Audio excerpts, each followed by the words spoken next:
If you're enjoying these deep dives into forgotten history and classified operations, make sure to like this video and subscribe to Sleep Theories for more stories that'll keep you awake at night. And drop your own video ideas in the comments below.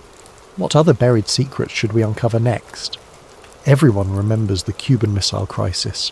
Everyone knows about the Bay of Pigs, the Berlin Wall, the space race, but hardly anyone remembers the time we detonated nuclear bombs above the Earth's atmosphere in 1958, and what they told us afterward doesn't add up. My name is Frank Morrison, and I'm 84 years old. I've kept quiet about what I saw for over 60 years, but at my age, what's the Navy going to do to me now? Court-martial my corpse? I was a radio man first class aboard the USS Norton Sound during Operation Argus, and I'm here to tell you that the official story, that we were conducting scientific research on radiation belts, is only part of the truth. The real truth is something else entirely, something that made seasoned officers sweat through their uniforms and had scientists arguing in hushed voices about things that still don't appear in any textbook. We weren't just studying the atmosphere that September, we were learning how to control it, and God help us, I think we succeeded. Chapter 1. Orders from Nowhere. August 27th, 1958. Norfolk Naval Base, Virginia. The morning was muggy and oppressive, the kind of heat that makes your uniform stick to your skin before you've even started working. I was finishing up my rotation at the communication centre when Chief Petty Officer Williams found me. "Morrison, grab your gear. You're shipping out." I looked up from the radio console I'd been monitoring. "Shipping out where, Chief?" "Can't say. Orders came down from Washington this morning. You've got 2 hours. That should have been my first warning. In the Navy, you usually know where you're going, even if you don't know what you'll be doing when you get there." But Williams just handed me a set of sealed orders, with instructions not to open them until I was aboard ship. The USS Norton Sound was waiting at the dock, a converted seaplane tender that had been modified for missile testing. She wasn't pretty, but she was functional, bristling with communications equipment and radar arrays that hadn't been there the last time I'd seen her. As I walked up the gangway with my sea bag, I noticed something odd. There were civilians aboard, men in suits carrying briefcases, trying to look like they belonged on a warship but failing miserably. Scientists, I figured. But scientists for what? The crew quarters were buzzing with speculation as we got underway. Nobody knew where we were headed, and that was unusual. Even on classified missions, the scuttlebutt network usually had some idea of the destination. But this time was different. The officers were tight-lipped, and the senior enlisted men, guys who normally knew everything before the captain did, were just shrugging their shoulders. "Heard we're going to the Pacific," said Petty Officer Jenkins, a sonar man from Detroit. "Nah, it's the Atlantic," countered Seaman Rodriguez. "My buddy in the galley says we took on provisions for a southern run." I kept quiet and listened. In the Radio Shack you learn that information is power, and the less people know you know, the better. But privately, I was as curious as anyone. The sealed orders in my footlocker felt like they were burning a hole through the metal. 3 days out of Norfolk, Captain Reynolds finally assembled the crew on deck. He was a weathered man with grey eyes that had seen too much, and when he spoke, his voice carried the weight of absolute authority. "Gentlemen," he began, "we are participating in Operation Argus, a joint Navy-Air Force mission of the highest classification. Our destination is the South Atlantic, approximately 1,000 miles southwest of Cape Town. Our mission is to provide communication and monitoring support for high-altitude nuclear testing." A murmur ran through the assembled sailors. Nuclear testing wasn't unusual. We'd been watching the Soviets and conducting our own tests for years, but high-altitude testing, that was new. "The tests we'll be supporting are designed to study the effects of nuclear detonations in the upper atmosphere," Reynolds continued. "These experiments will help us understand radiation patterns and electromagnetic phenomena at altitudes previously unexplored. I don't need to remind you that everything we do, everything we see, and everything we hear is classified at the highest levels. Anyone caught discussing this mission with unauthorized personnel will face court-martial." That night I finally opened my sealed orders. They were surprisingly brief. Report to the communication centre, monitor all frequencies, record everything, and maintain radio contact with a list of stations that included some call signs I'd never seen before.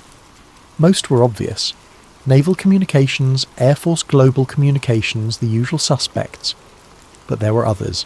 Stations with designations that didn't match any format I knew. One in particular stuck with me, Curtain Actual. I'd been a radio man for 8 years and I'd never heard of any station called Curtain Actual. But there it was in black and white, with priority frequencies and encryption codes that were unlike anything I'd worked with before. As we sailed south, the atmosphere aboard the Northern Sound grew stranger. The civilian scientists kept to themselves, huddled in converted compartments with equipment I didn't recognise. Sometimes I'd pass them in the corridor, and I'd catch fragments of conversation, technical jargon mixed with something that sounded almost like anxiety. In a spheric density at that altitude, the Van Allen belts won't provide adequate if the containment field collapses. Containment field? I'd never heard nuclear testing described in those terms. The officers weren't much better. Lieutenant Commander Harris, our communications officer, started looking like he hadn't slept in days. He'd come into the radio shack at all hours, checking our equipment, running diagnostics on systems that were working perfectly fine. "Morrison," he said one evening as I was monitoring the late watch, "I want you to set up additional recording equipment. Everything that comes through these radios, I want it documented." "Everything, sir?" "Everything.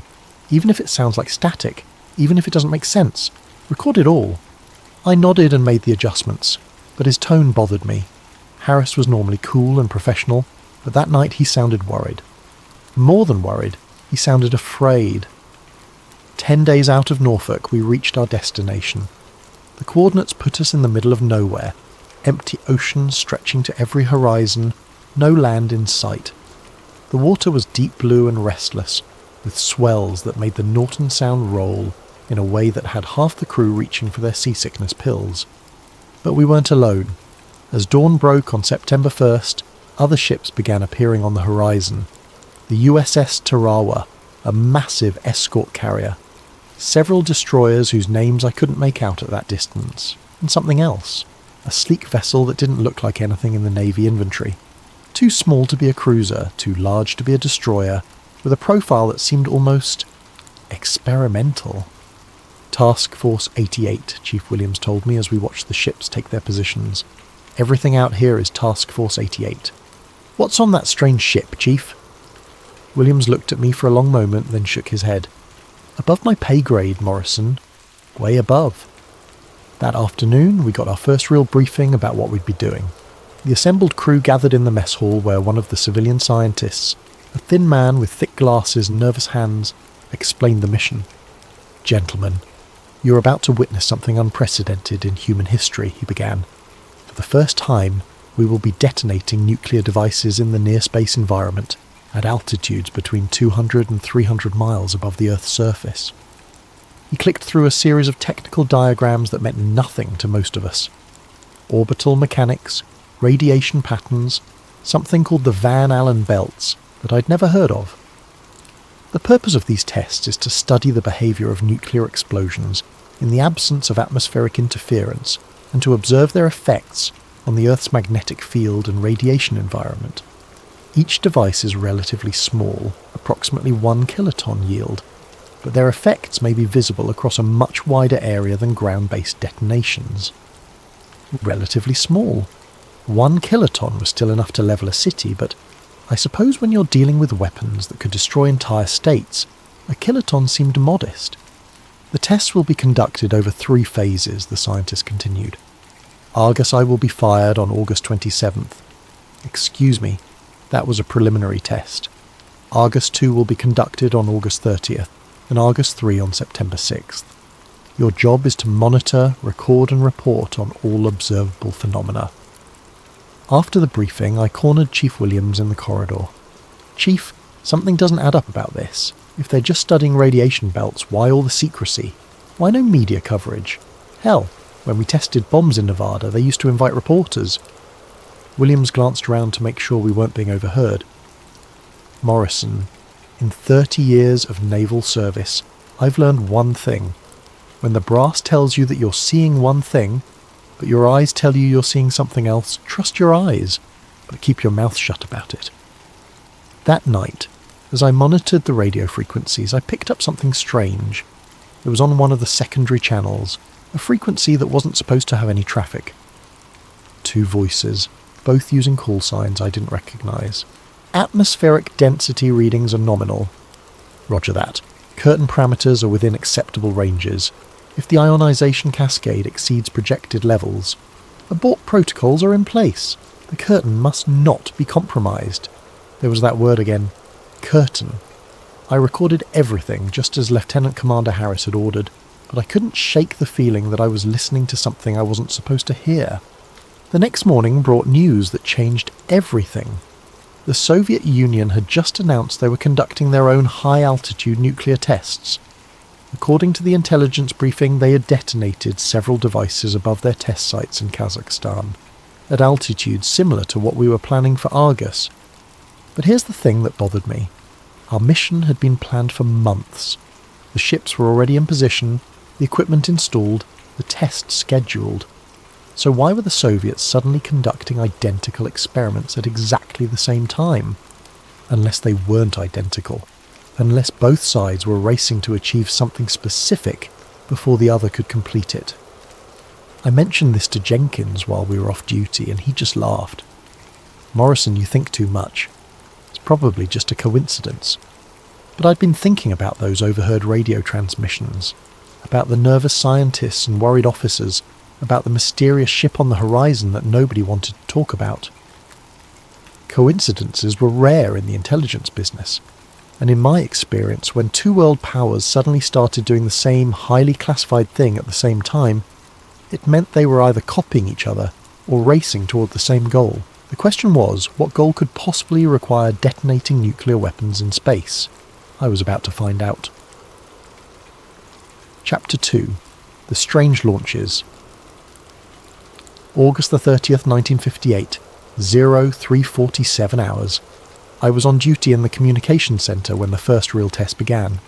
Through the static and encrypted chatter, I could hear the countdown being relayed from the launch platform, that mysterious ship I'd seen on the horizon. Argus 2, T-minus 60 seconds and counting. I had my recording equipment running and my headphones on, monitoring multiple frequencies simultaneously. The normal radio traffic had gone quiet, an ominous silence that stretched across the entire task force. T-minus 30 seconds. All stations report ready. Through the porthole I could see sailors gathering on deck despite the early hour. Word had spread that something big was about to happen, and nobody wanted to miss it. T-minus 10, 9, 8, 7, 6, 5, 4, 3, 2, 1, launch. I'd expected to see the missile itself, but the launch platform was too far away. What I didn't expect was what happened next.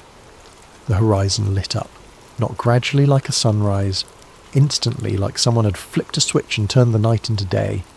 The entire southern sky blazed with white light so intense it hurt to look at directly, even through the small porthole in the radio shack. "Jesus Christ," I heard someone shout from the deck. What the hell was that? The light lasted for maybe 10 seconds, then faded to an eerie green glow that stretched across half the sky.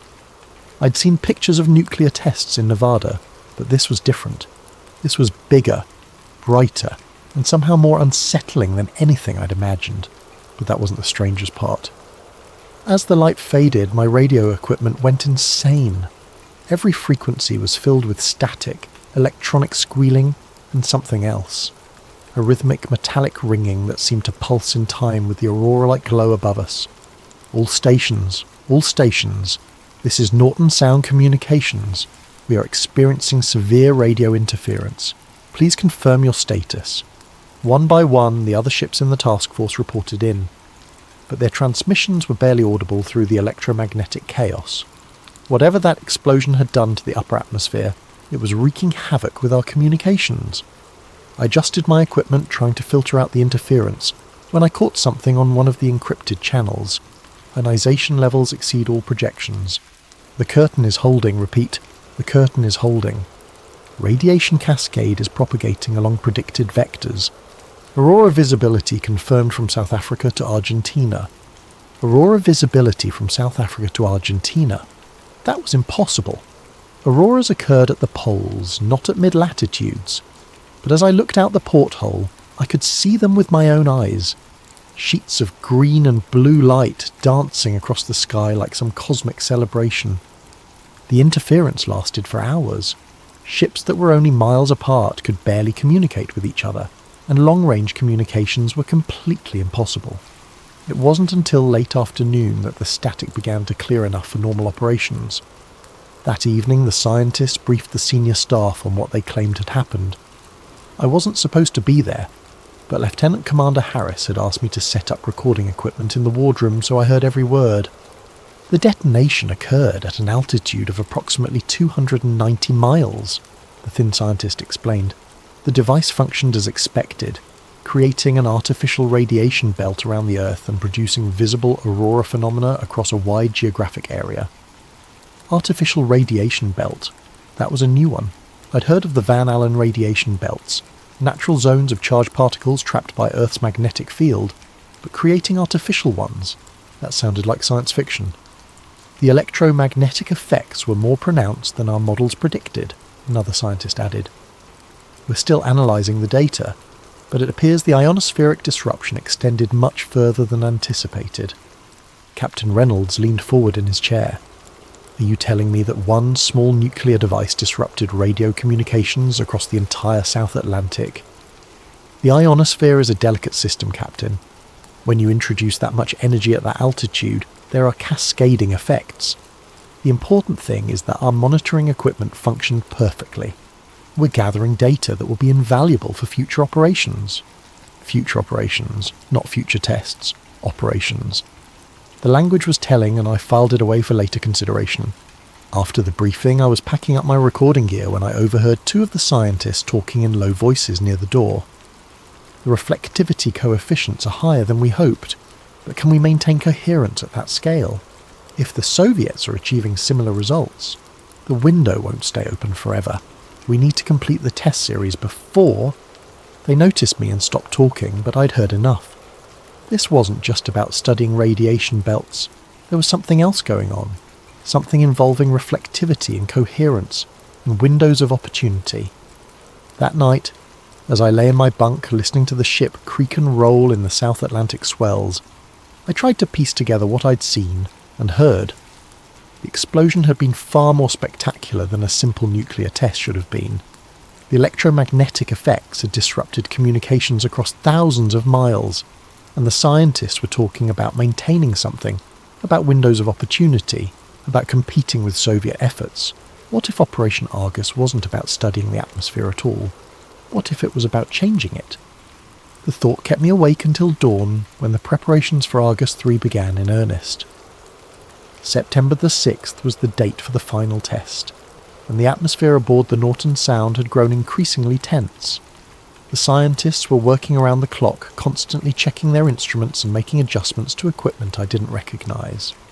The officers were holding more closed-door meetings, and the regular crew was starting to pick up on the anxiety.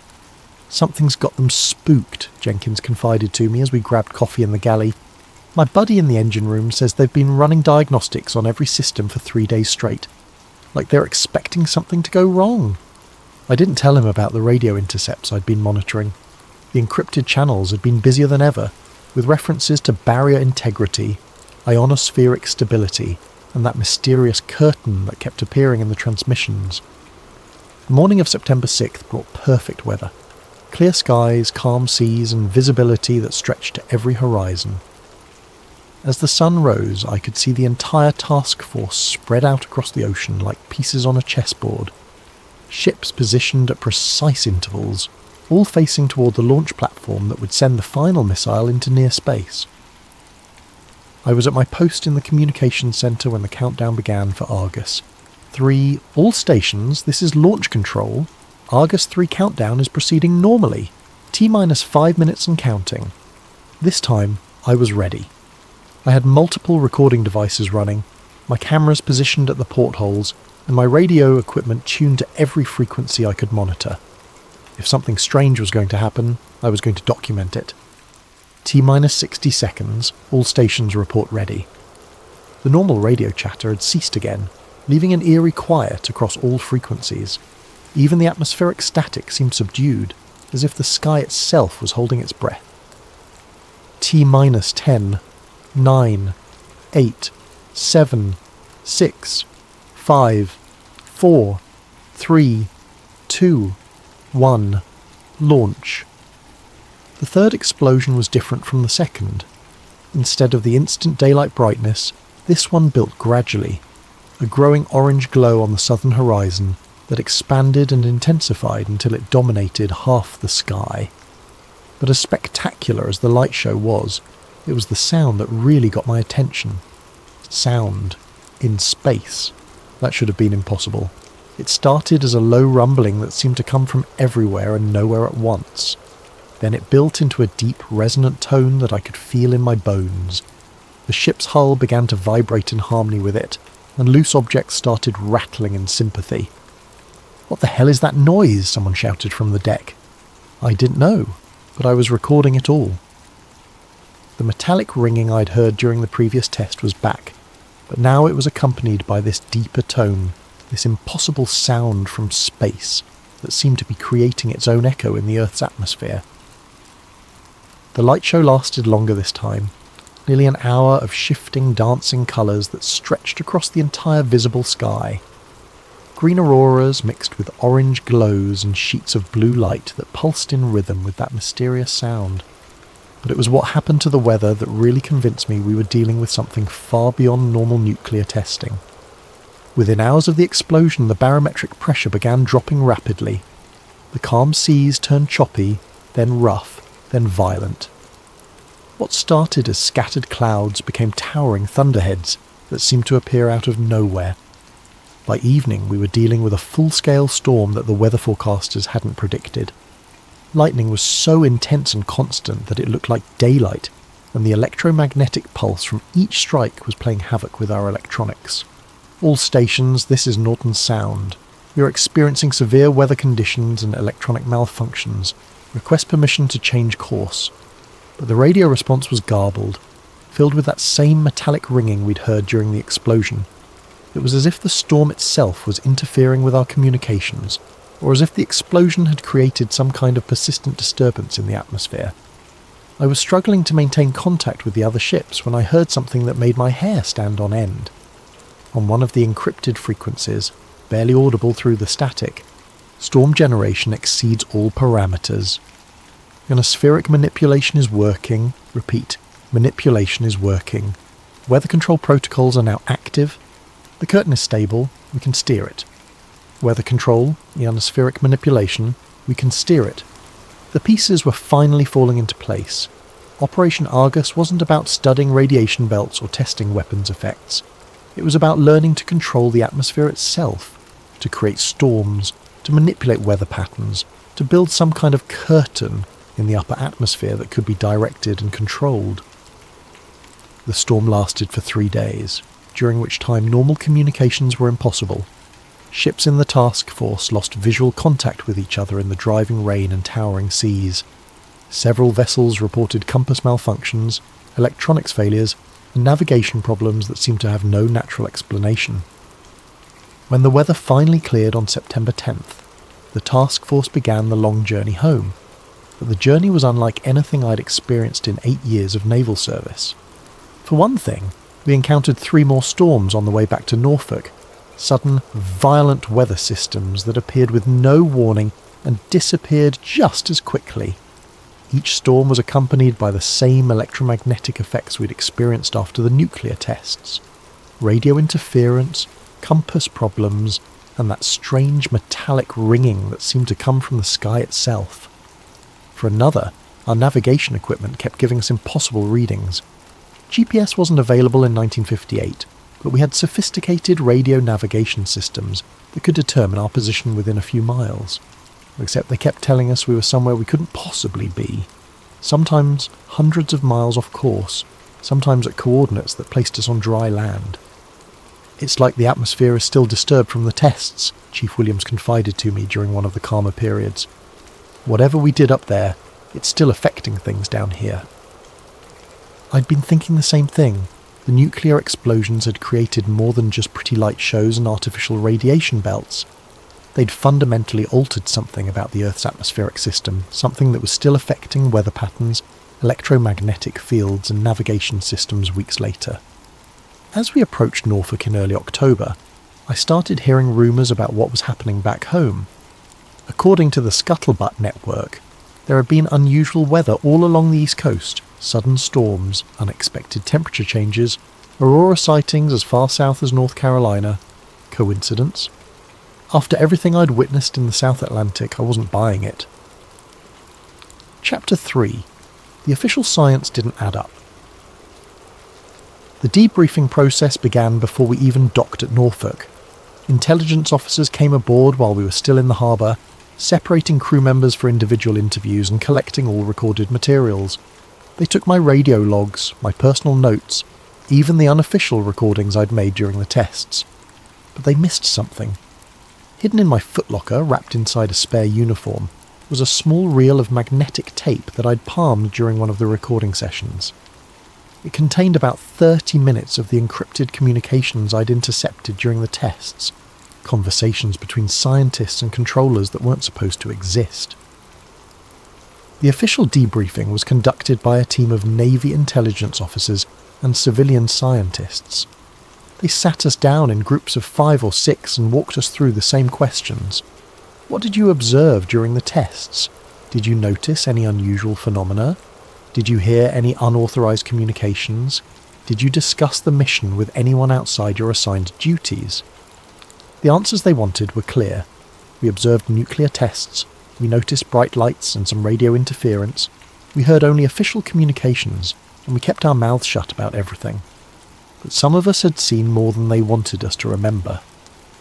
Petty Officer Jenkins was in the same debriefing group as me, and when they asked him about unusual phenomena, he mentioned the impossible aurora displays we'd witnessed.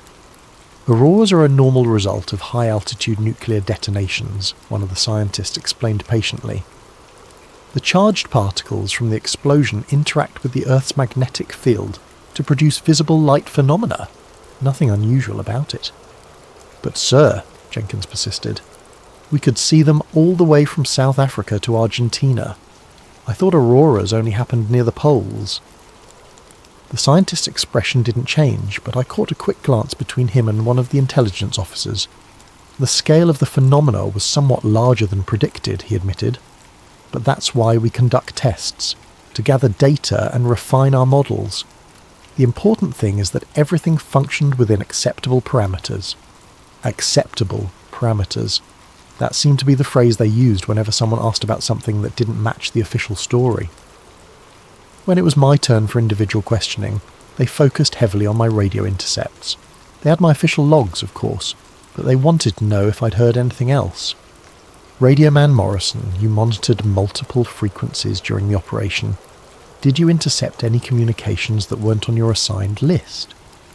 I thought about the tape hidden in my footlocker, about the conversations I'd overheard regarding curtain parameters and ionospheric manipulation. Just the usual chatter, sir. Ships talking to each other, weather reports, navigation updates, nothing unusual. Did you hear any references to projects or operations other than Argus? No, sir. Any discussion of weather control, atmospheric modification, or experimental technologies? The question was so specific that it confirmed my suspicions, but I kept my expression neutral. No, sir. Just standard nuclear test communications.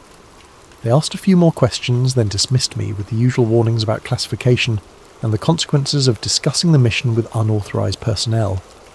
But as I left the debriefing room, I noticed something.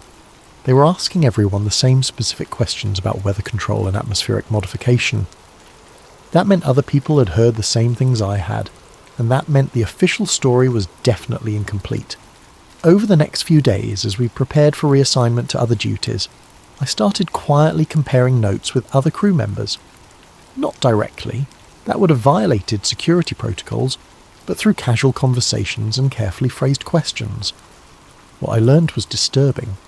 Seaman Rodriguez, who worked in the ship's weather station, had recorded barometric pressure changes that didn't match any known meteorological patterns. The pressure had dropped and risen in precise cycles during each nuclear test. as if the explosions were creating artificial weather systems. Petty Officer Thompson, an electronics technician, had documented electromagnetic interference that extended far beyond what nuclear detonation should produce. His equipment had detected structured signals hidden in the static, patterns that looked almost like code. Chief Electrician Walsh had noticed that the ship's compass behaved strangely after each test, pointing to magnetic north one moment and swinging wildly the next, as if something was actively interfering with the Earth's magnetic field. None of this matched the official explanation that we'd been conducting simple radiation belt experiments. The scientists had told us we were studying the natural behaviour of charged particles in the upper atmosphere. But charged particles don't create artificial weather systems. They don't generate structured electromagnetic signals. They don't manipulate magnetic fields in predictable patterns, unless the particles weren't the point, unless the real purpose of the tests was to learn how to control those phenomena deliberately. I started thinking about the timing of Operation Argus. Why September 1958? Why had both the United States and Soviet Union suddenly decided to conduct identical experiments at the same time? The answer came to me while I was cleaning out my footlocker before leaving Norfolk. Among my personal papers, I found a newspaper clipping I'd saved from earlier that year. An article about International Geophysical Year, a global scientific cooperation effort that was supposed to study Earth's atmosphere, oceans and magnetic field. The article mentioned that 1958 was expected to be a year of maximum solar activity, with increased sunspot activity and stronger interactions between solar radiation and Earth's magnetic field. It was, the scientists said, an ideal time to study natural atmospheric phenomena, or an ideal time to test artificial ones. If you wanted to learn how to manipulate the atmosphere, you'd want to do it during a period when natural atmospheric disturbances were at their peak. That way, any unusual phenomena you created could be attributed to natural causes. Solar activity made perfect cover for weather control experiments, and if both superpowers were racing to develop atmospheric manipulation technology, they'd both want to conduct their tests during the same optimal window. 3 weeks after returning to Norfolk, I received my new assignment, communications duty at a listening post in Alaska. It was a remote assignment, the kind of place where a radio man could disappear for months without anyone noticing. The kind of place where someone who might have seen too much could be quietly isolated. But before I reported for duty, I did something that probably wasn't very smart. I made a copy of that intercepted tape. I took it to a friend who worked at a civilian electronics shop in Norfolk, a former Navy radio man who knew how to keep his mouth shut. I told him it was a recording of my family back home, and asked him to make a duplicate copy for safekeeping. He did the work without asking questions, and I walked out with 2 identical reels of tape. One went back into my footlocker, hidden among my spare uniforms. The other I mailed to my sister in Ohio, with instructions to keep it safe and not to ask questions. That tape contained the only evidence I had of what had really happened during Operation Argus. Conversations between scientists and controllers that revealed the true purpose of the tests. References to curtain parameters, ionospheric manipulation, weather control protocols, and the repeated assurance that the curtain is stable. I didn't know what the curtain was, but I was starting to have some ideas. What if the nuclear tests weren't designed to create radiation belts, but to create a controllable layer of ionized particles in the upper atmosphere? A layer that could be manipulated to affect weather patterns, redirect electromagnetic signals, or even serve as some kind of planetary defense system. What if Operation Argus was the first successful test of technology that could turn the Earth's atmosphere into a weapon? The implications were staggering. If the United States had developed the ability to control weather patterns, we could create droughts in enemy territories, generate storms to disrupt military operations, or even manipulate the climate to affect agricultural production. But there was something else, something that bothered me even more than the military applications. During one of the intercepted conversations, I'd heard a scientist say, "If the containment field collapses," and "we can't risk tearing it." Tearing what? The atmosphere itself? The magnetic field? Some kind of natural barrier that protected Earth from cosmic radiation? What if Operation Argus wasn't just about learning to control the atmosphere? What if it was about learning to repair it? What if there was something out there, solar radiation, cosmic rays, some kind of extraterrestrial threat that required an artificial atmospheric barrier to defend against. And what if the nuclear tests were designed to create and maintain that barrier? It would explain the secrecy, the rushed timeline, the competition with Soviet efforts. If both superpowers knew about some kind of threat from space, they'd both be racing to develop defensive countermeasures, and they'd both want to keep it secret from their own populations to avoid panic. I carried these thoughts with me to Alaska, where I spent the next 3 years monitoring radio communications in the Arctic. It was cold, isolated work, but it gave me time to think and to listen. And what I heard during those long Arctic nights convinced me that Operation Argus had been just the beginning. Chapter 4. The Weather Turns. My assignment in Alaska lasted from October 1958 to January 1962, and those 3.5 years taught me more about what we'd really accomplished during Operation Argus than all the official debriefings combined. The listening post was located at Ladd Air Force Base near Fairbanks, a remote installation that monitored Soviet communications and atmospheric phenomena. My job was to maintain radio contact with weather stations across the Arctic, track atmospheric disturbances, and report any unusual phenomena to higher headquarters. What I discovered was that unusual phenomena had become the norm since September 1958. The first indication came just 6 weeks after my arrival. I was monitoring routine weather reports from stations across Alaska and northern Canada when I started noticing patterns that didn't make meteorological sense. Storms were appearing in locations where storms shouldn't occur. Temperature variations were following patterns that seemed almost mathematical in their precision. And most significantly, these anomalous weather events were happening in cycles that corresponded exactly to phases of high solar activity.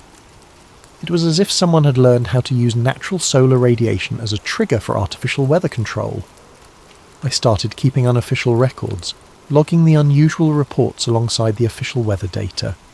What I found was a consistent pattern of atmospheric manipulation occurring roughly every 10 to 14 days, the same interval at which high-energy particles from the sun would interact with Earth's magnetic field. But here's what really convinced me that Operation Argus had been about more than radiation belt studies. The weather manipulation was getting more sophisticated over time. In late 1958, the artificial storms were crude and obvious. Sudden pressure drops, unexpected wind patterns, electromagnetic disturbances that couldn't be explained by natural phenomena. But by 1960, the manipulations had become subtle and refined. Storms appeared and dissipated exactly where weather models predicted they should, but with intensities and duration that perfectly served military or economic purposes. Droughts ended precisely when agricultural markets needed relief. Storm systems diverted around military exercises with mathematical precision. Arctic weather patterns shifted to keep Soviet bomber routes closed during periods of international tension. It was weather warfare, and it was being conducted right above my head. The most convincing evidence came during the winter of 1960 to 61, when I intercepted communications that weren't supposed to exist. I was monitoring shortwave frequencies during a particularly intense aurora display when I picked up encrypted transmissions on a frequency that wasn't assigned to any known station. The encryption was sophisticated, but not sophisticated enough to completely hide the content from someone who knew what to listen for. Atmospheric modification sequence 7 is complete. Pressure gradient manipulation successful over target zone. Curtain integrity remains stable across all monitored sectors. Next activation cycle scheduled for solar maximum plus 6 hours. There was that word again, curtain. And now it was being discussed in terms of integrity and sectors, as if it was some kind of global system that required constant monitoring and maintenance. Over the following months, I intercepted dozens of similar transmissions. References to curtain maintenance, ionospheric coherence, and barrier harmonics became routine. It was clear that Operation Argus had created something permanent in the upper atmosphere, something that required ongoing management and control. But the most disturbing intercept came in March 1961, during a particularly violent geomagnetic storm that knocked out communications across half of Alaska. Solar penetration increasing in sectors 7 through 12, curtain showing stress fractures along the Antarctic perimeter. Recommend immediate reinforcement before breach occurs. If the barrier fails, exposure levels will exceed survivable parameters. Exposure levels. Survivable parameters. They weren't just talking about weather control anymore. They were talking about planetary defense against something from space. Something that would be lethal if it reached the Earth's surface. Chapter 5. Things buried, things forgotten. In January 1962, I received orders to report back to Norfolk for reassignment. My time in Alaska was over, and with it, my access to the communications that had revealed so much about the true nature of Operation Argus. But the government wasn't done with me yet. The debriefing at Norfolk was unlike anything I'd experienced before. Instead of Navy intelligence officers, I was interviewed by civilians who didn't identify their agency or affiliation. They knew everything about my service record, my communications intercepts, even my personal habits and associations. Radioman Morrison, the lead interviewer began. Your service in Alaska has been exemplary. You've maintained security protocols and demonstrated exceptional discretion in handling classified materials. I nodded, not sure where this was heading. However, we're aware that you may have been exposed to communications and phenomena that fall outside normal classification levels. Information that could be misinterpreted by those without proper context. Here it comes, I thought. We're prepared to offer you an early discharge with full benefits, an excellent service record, and placement assistance in civilian communications work. All we ask in return is your continued discretion regarding certain aspects of your recent assignment. They slid a document across the table, a discharge form that listed my service record as exemplary, and my final assignment as Arctic weather monitoring. No mention of Argus, no reference to atmospheric research, nothing that would connect me to nuclear testing or weather manipulation experiments. What if I refuse? I asked. The interviewer's expression didn't change. Then you'll complete your enlistment at a communication station in the middle of the Pacific, where you'll spend the next 6 years monitoring routine shipping traffic. Your service record will reflect a gradual decline in performance and reliability. Your security clearance will be revoked, and any attempts to discuss classified information will result in immediate court-martial. It wasn't really a choice.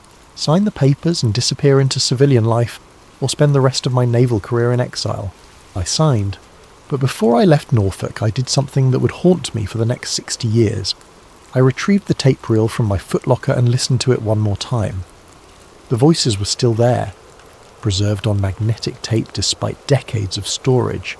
Scientists and controllers discussing weather manipulation, ionospheric barriers, and something called the curtain that had to be maintained at all costs.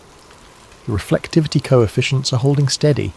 Barrier harmonics are within acceptable parameters. If we push harder, the curtain might hold indefinitely. But we can't risk tearing it. The exposure would be catastrophic. As I listened to those voices from 1958, I realized that I was holding evidence of the most significant technological achievement in human history, and the most terrifying. Operation Argus hadn't just been about testing nuclear weapons in space. It had been about creating an artificial atmospheric barrier to protect Earth from something deadly that was coming from beyond our planet. The nuclear explosions had ionized particles in the upper atmosphere to create a controllable shield, a curtain that could be manipulated to deflect cosmic radiation, solar storms, or perhaps something even worse. And judging from the continued references to maintenance and reinforcement, that barrier was still operating. I sealed the tape in a waterproof container and buried it in my backyard in Norfolk before reporting for discharge. I told myself I'd come back for it someday, when I was old enough that the government couldn't touch me anymore, and that day has finally come. Chapter 6. The Implications. I'm 84 years old now, and I've spent the last 60 years watching the sky and wondering what we really accomplished during those 3 September days in 1958. The official history books mention Operation Argus briefly, if at all. When they do, they describe it exactly as we were told: a scientific experiment to study artificial radiation belts and high-altitude nuclear effects. 3 small nuclear devices detonated in space. Some pretty auroras, interesting data collected, mission complete, but the official history doesn't explain why high-altitude nuclear testing was banned immediately after Argus. It doesn't explain why both superpowers agreed to the 1963 Limited Test Ban Treaty that specifically prohibited nuclear explosions above ground, underwater, or in space. And it doesn't explain why atmospheric research suddenly became one of the most heavily classified fields in science. What I think happened is this. Operation Argus proved that nuclear explosions in the upper atmosphere could create controllable ionospheric barriers. These barriers could manipulate weather patterns, redirect electromagnetic radiation, and potentially shield Earth from cosmic threats. But they also proved that the technology was incredibly dangerous. The intercepts I heard suggested that the barrier could be damaged or torn, with catastrophic consequences for life on Earth. Whatever the curtain was protecting us from, losing it would be lethal, so both superpowers agreed to stop testing, not because they were concerned about peace or environmental protection, but because they were afraid of breaking something they'd learned to depend on. Think about it. Since 1958, there have been no confirmed nuclear explosions above the atmosphere. Despite decades of nuclear proliferation, despite the development of increasingly sophisticated weapons, no nation has tested nuclear devices in space. That's not because of arms control treaties. Treaties get broken all the time. It's because everyone with nuclear capability knows what those tests really accomplished, and they're all afraid of damaging the system that Argus created. The weather manipulation I observed in Alaska was just a side effect. The real purpose of the ionospheric barrier was planetary defense, protection against cosmic radiation, solar storms, or potentially even extraterrestrial threats that we weren't being told about. And I think that barrier is still operating. Consider the evidence. Since 1958, Earth's climate has become increasingly chaotic and unpredictable. Weather patterns that held steady for centuries have shifted dramatically. Solar storms that should have caused widespread electromagnetic disasters have been mysteriously deflected or weakened. The government calls it climate change and blames it on industrial pollution, but what if the real cause is an artificial atmospheric system that's been operating for over 60 years?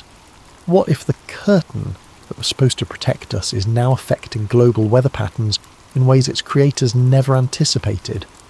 What if Operation Argus saved us from one threat by creating another? I've spent decades trying to piece together the complete picture from the fragments I observed. The timing of the tests during maximum solar activity, the competition with Soviet efforts, the immediate ban on high-altitude nuclear testing, the continued secrecy surrounding atmospheric research. It all points to the same conclusion. Humanity discovered a cosmic threat serious enough to require planetary-scale defensive measures. We developed the technology to protect ourselves, but at the cost of giving up control over our own atmosphere, and we did it all in secret because the truth would have caused global panic. Chapter 7. The Quiet Receipt. I retrieved the tape from my backyard in Norfolk 3 months ago after my wife passed away, and I decided it was time to tell this story. The metal container had corroded, but the tape inside was still intact, sealed in plastic and preserved by 60 years of Virginia clay. I had it digitised by a local electronics shop, the same shop where I'd had it copied in 1958, though obviously run by different people now. The young technician who did the work probably thought it was just old family recordings. If only he knew. The voices are still there, faint but audible. Scientists and controllers discussing ionospheric manipulation, weather control protocols, and the mysterious curtain that had to be maintained at all costs. Evidence of the most significant technological achievement in human history, and the most dangerous secret ever kept. I've listened to it dozens of times over the past few months, and every time I hear that one phrase that convinced me to finally speak out, if we push harder, the curtain might hold indefinitely, but we can't risk tearing it. 65 years later, we still don't know what would happen if the curtain tore. We don't know what it's protecting us from, how long it will last, or what the consequences might be if it fails. But I know this. Every time there's a major solar storm, every time the aurora displays extend further south than they should, every time the weather behaves in ways that don't match any natural pattern, I wonder if we're seeing signs that the barrier is weakening. The scientists who created it are long dead. The politicians who authorized it are gone. The military officers who supervised it have passed away. But the system they built is still operating somewhere above our heads, invisible and unacknowledged, protecting us from something we're not allowed to know about. Sometimes I think about releasing the tape, making it public, forcing the government to acknowledge what really happened during Operation Argus. But then I remember that phrase, we can't risk tearing it. What if the secrecy isn't just about covering up government experiments? What if it's about preventing panic that could somehow interfere with the barrier's operation? What if public knowledge of the system could somehow compromise its effectiveness? I don't know the answers to these questions. I'm just an old radio man who happened to be in the right place at the wrong time to witness something that was never meant to be seen. But I do know this. The official story of Operation Argus is a lie. We didn't just study radiation belts in September 1958. We built something. Something that's still protecting us, or controlling us, or both. The history books call it Operation Argus. We called it something else, the day we learned the sky could break, and somewhere above us, invisible and unacknowledged, the curtain still hangs between Earth and whatever lies beyond. Every night when I look up at the stars, I wonder how much longer it will hold. That's the story Frank Morrison told me before he passed away last month. I found this tape in his effects, along with instructions to share his account if anything happened to him. Whether you believe it or not is up to you. But the next time you see aurora displays where they shouldn't be, or weather patterns that don't make sense, or solar storms that mysteriously weaken before reaching Earth, remember Operation Argus, remember the curtain, and remember that some secrets are kept not to protect the government, but to protect all of us from truths we might not be ready to handle. What if everything you thought you knew about those mysterious men in black suits was just the beginning? Tonight's story comes from a video suggestion by Kelly Dooley, and it's one that will make you question every shadow at your window and every unexplained silence in your neighbourhood. If you enjoy these spine-chilling tales, please like and subscribe to Sleep Theories, and don't forget to leave your own scary story suggestions in the comments below. Now, let's dive into a tale of surveillance, secrets, and the terrifying price of knowing too much. The October wind carried the smell of dying leaves and something else I couldn't quite place as I pulled into the gravel driveway of 1247 Maple Street. Something metallic and stale, like coins left too long in stagnant water. I'd been working welfare checks for Millfield County for 3 years, and that smell usually meant one thing. I was too late. Henry Mallory's house sat like a dark wound against the grey afternoon sky. Every window was covered with what looked like blackout curtains, the kind photographers use, but these were different somehow, thicker, more deliberate. The mailbox overflowed with weeks of accumulated mail, and newspapers in yellow plastic bags lay scattered across the brown lawn like forgotten promises. And I knocked on the front door, calling out the standard greeting I'd rehearsed hundreds of times. Mr. Mallory, this is Jamie from Millfield County Social Services. We're here for a wellness check. The words echoed back at me, swallowed by the unnatural quiet that seemed to press against the house from all sides. No answer, no movement, not even the shuffle of slippered feet or the distant sound of a television that usually accompanied these visits. I tried the door handle, locked, walked the perimeter, checking windows, looking for any sign of life or entry. The blackout curtains were installed on the inside of every single window, creating an impenetrable barrier between the interior and the outside world. When I pressed my ear against the glass of what might have been a living room window, I heard something that made my skin crawl. The steady hiss of television static playing endlessly like white noise. The spare key was exactly where Mrs. Henderson next door said it would be, under the ceramic frog by the back steps. As I turned it in the lock, that metallic smell hit me full force, and I knew what I was walking into. Henry Mallory sat in a brown recliner facing an old cathode ray television, the screen filled with dancing static. His head was tilted back at an unnatural angle, mouth slightly open, eyes fixed on something I couldn't see. The calendar on the kitchen wall was still turned to October 15th, though today was the 29th. 2 weeks. Maybe longer. The house felt wrong in a way that went beyond death. It was too quiet, even accounting for the obvious. No hum of a refrigerator, no ticking clocks, no settling sounds that old houses make.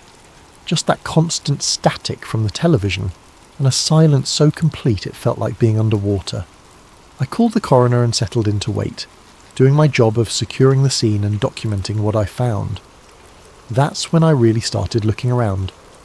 Every surface was covered in a thin layer of dust except for well-worn paths between the kitchen, bathroom and living room. But what caught my attention were the notebooks, dozens of them, stacked on every available surface filled with Henry's spidery handwriting. I opened one at random, October 3rd, 2025. Black sedan, licence obscured, parked across street 11:47 p.m. to 4:23 a.m. 2 occupants, no movement. September 28th, 2025. Phone rang 17 times between 2 a.m. and 5 a.m. No voice when answered. September 15th, 2025. Footprints in garden, size unknown. Pattern suggests standing in place for extended period. Page after page of similar entries going back months. I flipped to earlier notebooks and found the dates stretched back years, decades even, all documenting the same kinds of things. Unexplained visitors, strange cars, odd occurrences that might seem mundane to anyone else but had clearly consumed Henry Mallory's life. The coroner arrived as the sun was setting, casting long shadows through the spaces between the blackout curtains. Patricia Williams had been doing this job longer than I'd been alive, and she took one look at Henry and shook her head. Natural causes, she said, checking his pulse points and examining his eyes with a small flashlight. Heart, probably. Happens all the time with folks his age, especially the isolated ones. Body's been here about 2 weeks, maybe a bit more. As she worked, I found myself drawn to those notebooks, flipping through pages of meticulous documentation that painted a picture of a man living in constant fear of being watched. The handwriting grew shakier in the more recent entries, but never stopped. Right up until the day he died, Henry Mallory had been taking notes. "You okay?" Patricia asked as she finished her examination. "You look pale." "Just the smell," I lied, though the truth was something about this place was getting under my skin. "How long until you can remove the body?" "Van's on the way. Should be another hour or so." She packed her equipment back into her black bag. "You staying to secure the house?" I nodded. It was standard protocol. Someone from the county had to stay until next of kin were notified and arrangements made for securing the property. Henry had a nephew in California who wouldn't arrive for several days, according to our records. After Patricia left, the house seemed to grow even quieter. I wandered through the rooms, clipboard in hand, documenting personal effects for the estate. That's how I found the basement door. It was in a narrow hallway between the kitchen and what had once been a dining room but now served as Henry's filing system. More notebooks, folders full of newspaper clippings, and boxes labelled with dates stretching back to the 1970s. The basement door was painted the same dingy white as the walls, but what made it stand out was the heavy padlock securing it shut. I tried the handle anyway, locked tight. The padlock was new, industrial grade, not something you'd pick up at a hardware store. Someone had wanted to keep that door very securely closed, or keep something very securely contained. I made a note on my report. Basement access secured with padlock. Key location unknown. Will require locksmith for estate inventory. But as I wrote those words, I found myself staring at that door and wondering what Henry Mallory had thought was important enough to lock away so completely. The van arrived to collect Henry's body just as full darkness fell. I helped load him up, signed the necessary paperwork, and watched the taillights disappear down Maple Street. Then I was alone in the house with nothing but static from the television and the growing certainty that I was missing something important. Before I left, I turned off the television. The silence that followed was so complete, it felt like a physical presence. I stood there for a moment, listening to nothing, then flicked the switch back on. The static resumed, filling the void. Some silences I was learning were worse than noise. I couldn't stop thinking about that padlocked door. 3 days after we'd removed Henry's body, I was back at 1247 Maple Street with a locksmith named Pete, who charged the county $50 to cut through security hardware. The nephew in California had given permission over the phone for a complete inventory of the property, and I was determined to be thorough. Heavy-duty stuff, Pete muttered as he examined the padlock. Guy really didn't want anyone getting in there. The lock gave way with a sharp crack, and the basement door swung open to reveal wooden stairs descending into darkness. I fumbled for a light switch and found one just inside the doorframe. A single bare bulb illuminated a stairway that looked like it hadn't been disturbed in years. "You want me to stick around?" Pete asked, peering down into the basement. "No, I've got it from here. Thanks." After he left, I stood at the top of those stairs for a long time, flashlight in hand even though the overhead light was working. Something about descending into Henry Mallory's locked basement felt like crossing a line I couldn't uncross. The stairs creaked under my weight, but they held. The basement was larger than I'd expected, running the full length of the house with a low ceiling and concrete walls that had been painted white decades ago. Now they were stained with moisture and age, creating abstract patterns in the dim light. But what took my breath away were the shelves. They lined every wall, floor to ceiling, packed with VHS tapes in neat rows like a video store from the 1980s. Each tape was labelled in Henry's careful handwriting with dates: March 15th, 1978, August 22nd, 1981, November the 7th, 1985. The dates went on and on, hundreds of them, stretching from the late 70s all the way up to 2004. In the centre of the basement sat a card table with an old camcorder, the kind that recorded directly to VHS. Beside it were boxes of film reels, some so old the labels had faded to illegibility. More notebooks, these ones bound in black leather, filled with the same spidery handwriting I'd seen upstairs.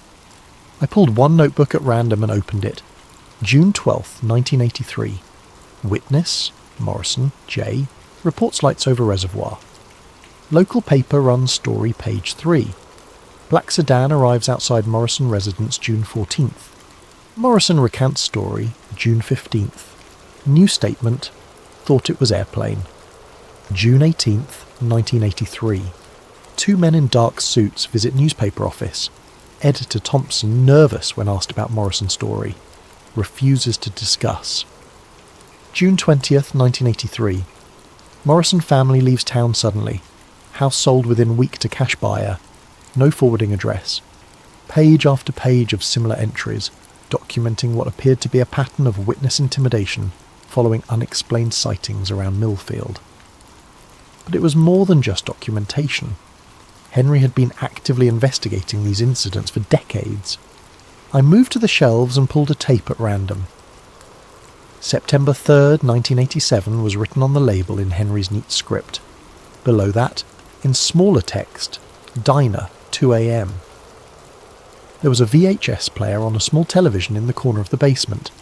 The setup looked like it hadn't been disturbed in years, but everything was clean, maintained.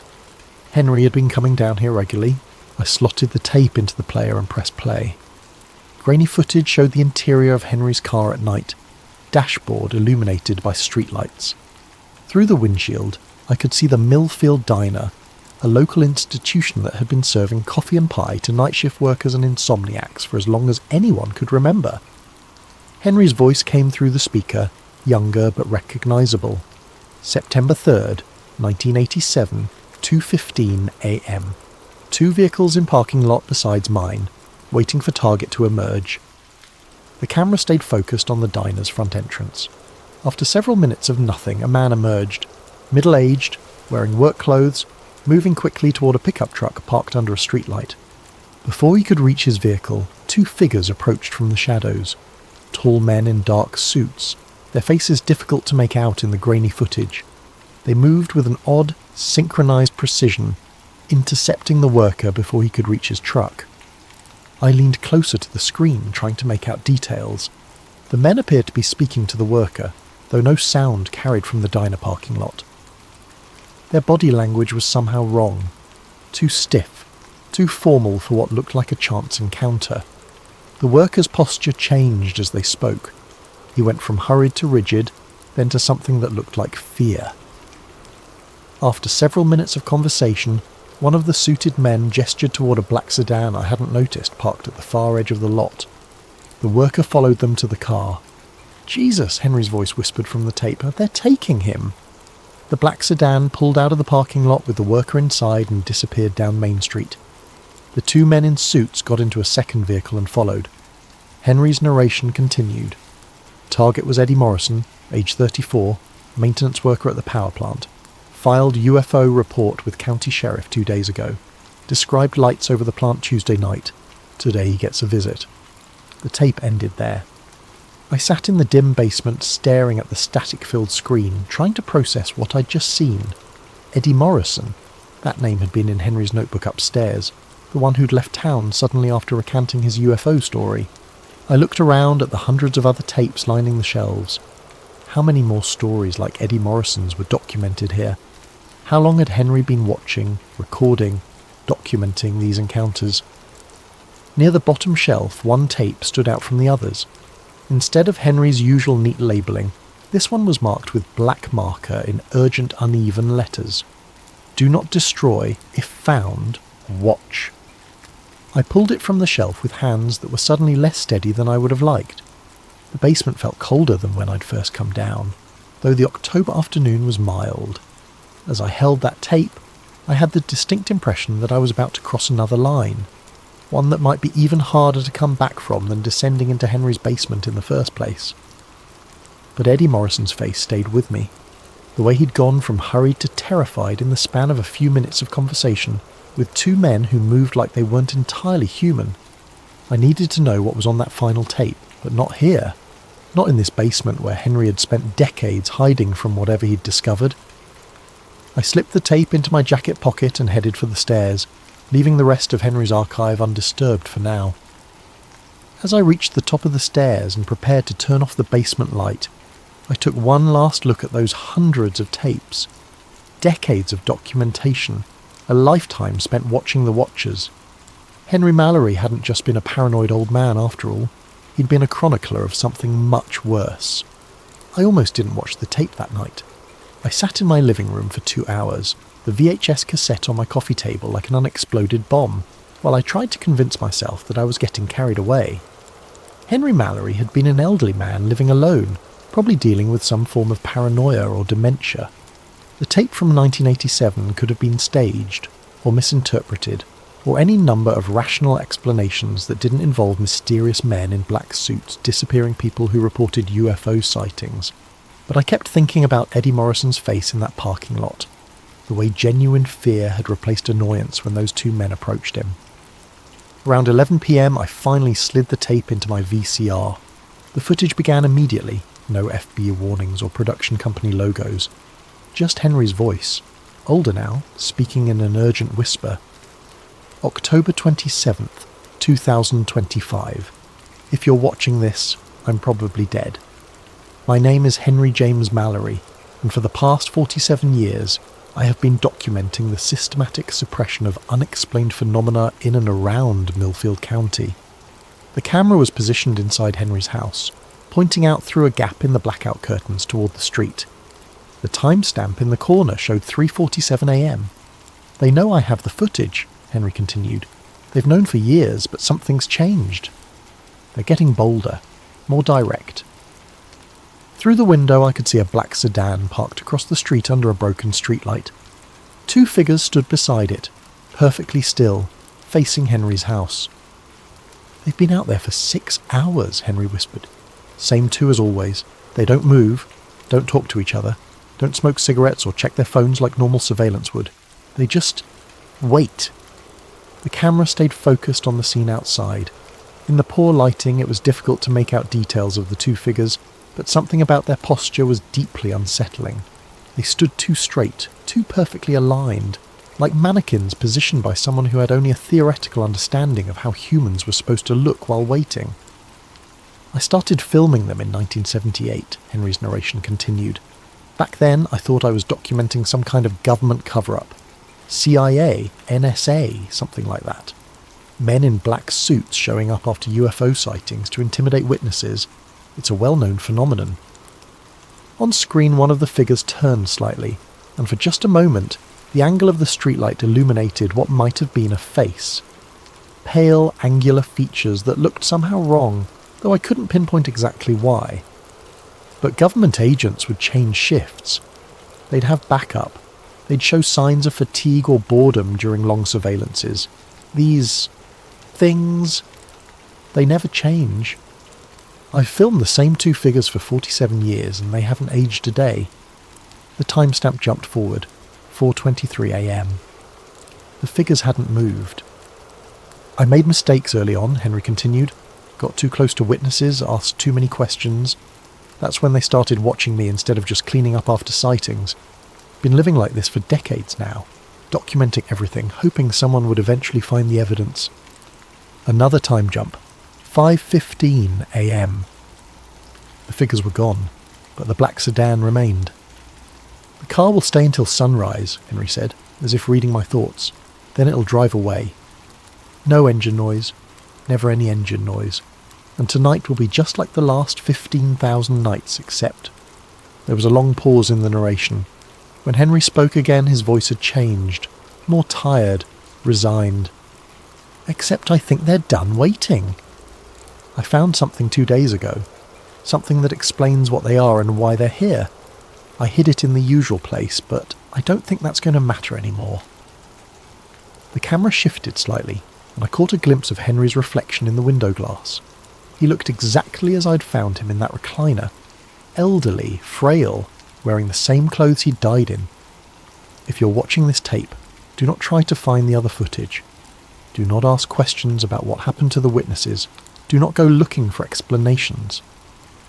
His voice carried a weight of desperate sincerity. Just walk away. Some knowledge isn't worth having. The tape went to static. I rewound it and watched again, paying closer attention to details I'd missed the first time. The timestamp showed this had been recorded just 2 days before I'd found Henry's body, which meant he'd made this final recording knowing he was about to die. But knowing how? Natural causes, the coroner had said. Heart failure brought on by stress and age. Nothing suspicious about it. On the third viewing, I started taking notes. The license plate on the sedan was obscured, just like in Henry's notebooks. The two figures never made any gestures or movements that looked definitively human. And there was something about the way they stood that reminded me of how store mannequins were positioned. Anatomically correct, but lacking the subtle, unconscious shifts that living people made even when trying to stand perfectly still. I paused the tape when the streetlight briefly illuminated one of the faces and tried to make out features. Pale skin, sharp cheekbones, dark hair. Nothing that would seem unusual in normal circumstances, but in this context everything about them felt wrong. The rational part of my mind kept insisting that this was all explainable. Hidden camera footage from a paranoid elderly man, possibly staged, definitely biased by his preconceived notions about government conspiracies and UFO cover-ups. But another part of my mind, a part I usually tried to ignore, kept thinking about how quiet Henry's house had been. How the silence had felt oppressive, unnatural. How those blackout curtains had been installed with the kind of meticulous care that came from genuine long-term fear. I ejected the tape and sat in my living room until dawn, staring out my own windows at the empty street. No black sedans, no figures standing under streetlights. But for the first time in 3 years of living in this house, I found myself getting up every few minutes to check the locks. I went back to Henry's house the next morning with a box of blank VHS tapes and a portable television. If I was going to understand what had happened to him, I needed to see more of his documentation. The nephew in California had given the county permission to dispose of the contents as we saw fit, which meant I had legal access to everything in that basement archive.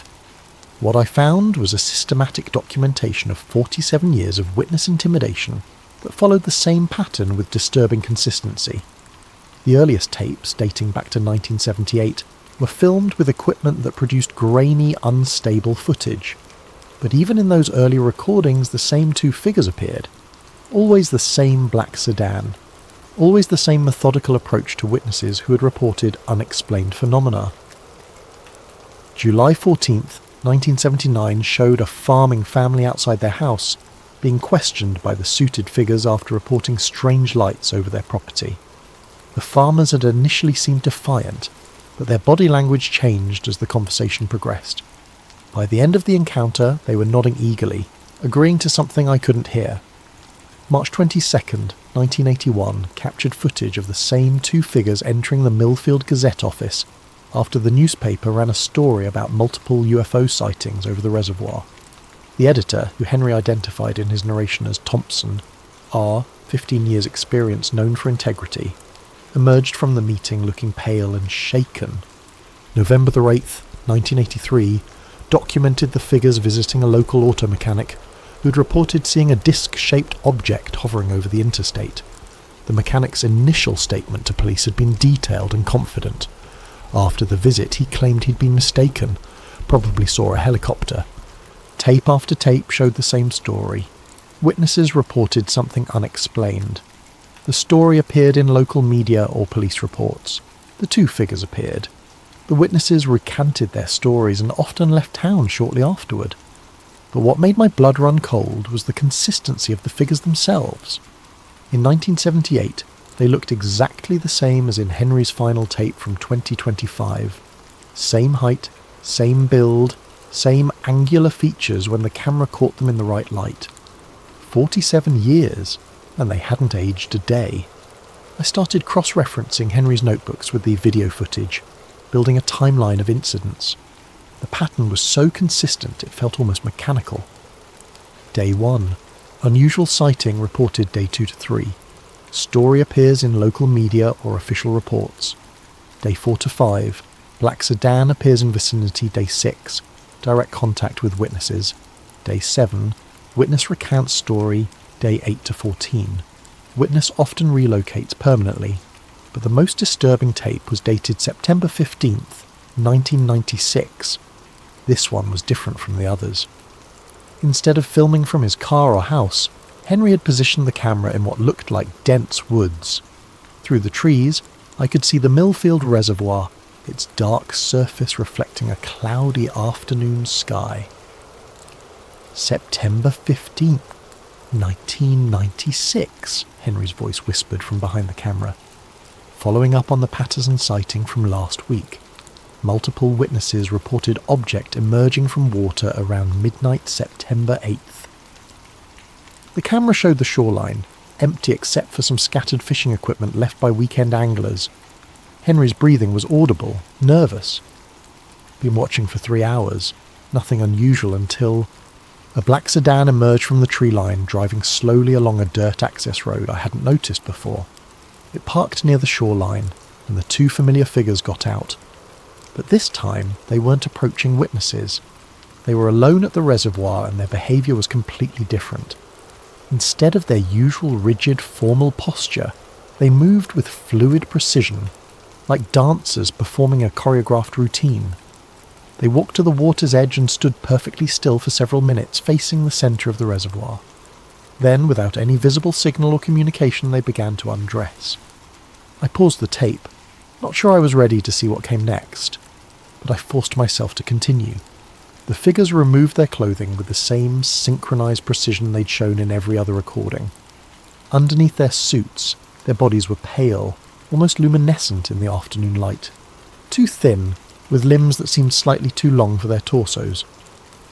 They walked into the water without hesitation, continuing until they were completely submerged. The reservoir surface showed no ripples, no disturbance of any kind. Henry's camera remained fixed on the water for the next 20 minutes of tape. Nothing happened. No bubbles, no movement, nothing to suggest that two people had just walked into the depths of a 40-foot deep reservoir. Then, at the 23-minute mark, they emerged.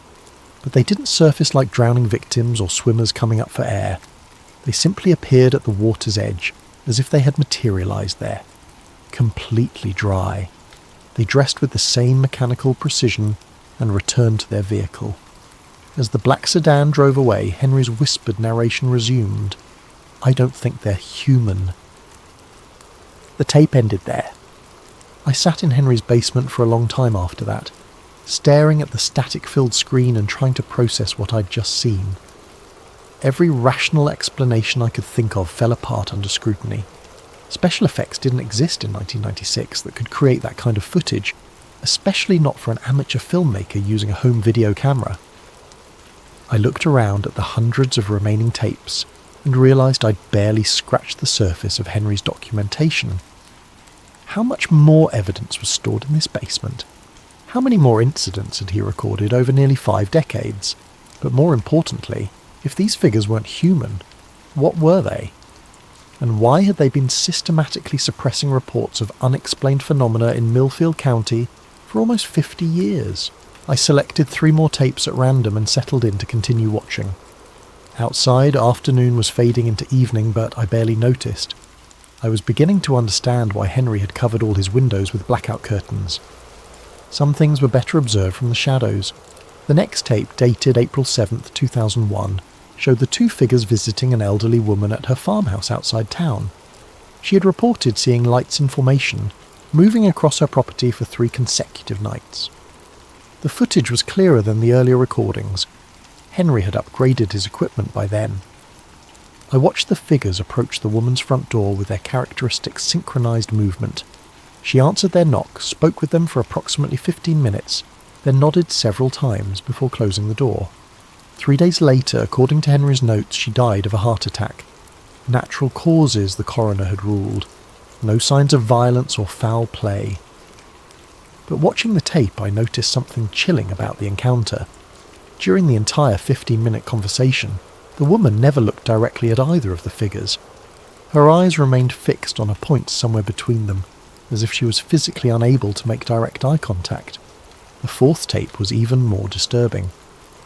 December 23rd, 2003 showed the interior of what I recognised as the Millfield Diner, the same location where Eddie Morrison had been approached 16 years earlier. But this time, the camera was positioned inside the restaurant, apparently hidden among the decorations or equipment. The timestamp showed 11:47 p.m. The diner was nearly empty, just a waitress behind the counter, a cook visible through the kitchen window, and 1 customer seated at a booth near the back. The customer was a young man, maybe early 20s, wearing a Millfield Community College sweatshirt. He was working on what looked like homework while eating a piece of pie. At 11:52, the 2 figures entered the diner. They moved to the young man's booth and slid into the seat across from him. Unlike their usual approach to witnesses in parking lots or outside homes, this encounter was happening in public, in front of witnesses. But the waitress and cook continued their work as if nothing unusual was happening. They didn't even glance in the direction of the booth where 3 people were now engaged in what appeared to be an intense conversation. The young man's body language progressed through the same stages I'd seen in other encounters. Initial confusion, growing alarm, then fearful compliance. After approximately 10 minutes, he gathered his books and left the diner with the 2 figures. The waitress and cook never looked up. It was as if the encounter had been completely invisible to everyone except the target and whoever was operating Henry's hidden camera. I rewound the tape and watched it again, focusing on the background. The waitress moved through her routine, wiping down counters, refilling coffee, checking orders, but her movements had a mechanical quality that reminded me of the figures themselves. The cook was equally robotic, flipping burgers and cleaning the grill with precise, repetitive motions. Neither of them had blinked during the entire encounter. The 5th and final tape I watched that day was dated August 14th, 2004, the most recent in Henry's collection, before the long gap leading up to his final recording in 2025. This one showed Henry himself. The camera was positioned to show a mirror, reflecting Henry as he sat at his kitchen table in the middle of the night. He looked younger than when I'd found his body, but already showed signs of the stress that would consume the final decades of his life. August 14th, 2004, he said to his reflection, "I think I understand now what they are and why they're here." He held up a manila folder thick with documents and photographs. It took me 26 years to piece it together, but I finally have enough evidence to prove what's been happening in Millfield County. These aren't government agents. They aren't human at all. Henry opened the folder and spread its contents across the table. Even in the mirror's reflection, I could see newspaper clippings, photographs, and what looked like official documents. They're some kind of watchers. Guardians, maybe. Their job is to maintain the cover-up, to make sure that certain kinds of information never become public knowledge. They've been doing it for decades. Maybe longer. He picked up one of the photographs and held it toward the mirror. It showed the reservoir, but from an angle I didn't recognise. The water was different, clearer, with something visible beneath the surface. The reservoir isn't natural, Henry continued. It was built in 1962 over an existing site. Government records show geological anomalies in the area dating back to the 1940s. Military interest in the region, classified research projects. He set down the photograph and picked up what looked like a government document with heavy black redactions. I think they're guarding something that was discovered here decades ago. Something the public can't be allowed to know about. And these two entities, they're part of whatever was found. Henry's reflection looked directly into the camera and I saw genuine terror in his eyes. I'm going to hide this evidence tomorrow. If something happens to me, if they finally decide I know too much, maybe someone will eventually piece together the truth. The tape ended with Henry beginning to repack the folder.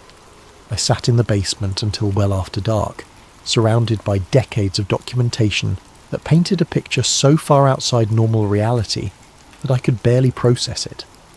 But the evidence was overwhelming, consistent, methodical. Whatever Henry Mallory had discovered, he'd spent the rest of his life documenting it with the dedication of a true believer and the precision of a trained investigator.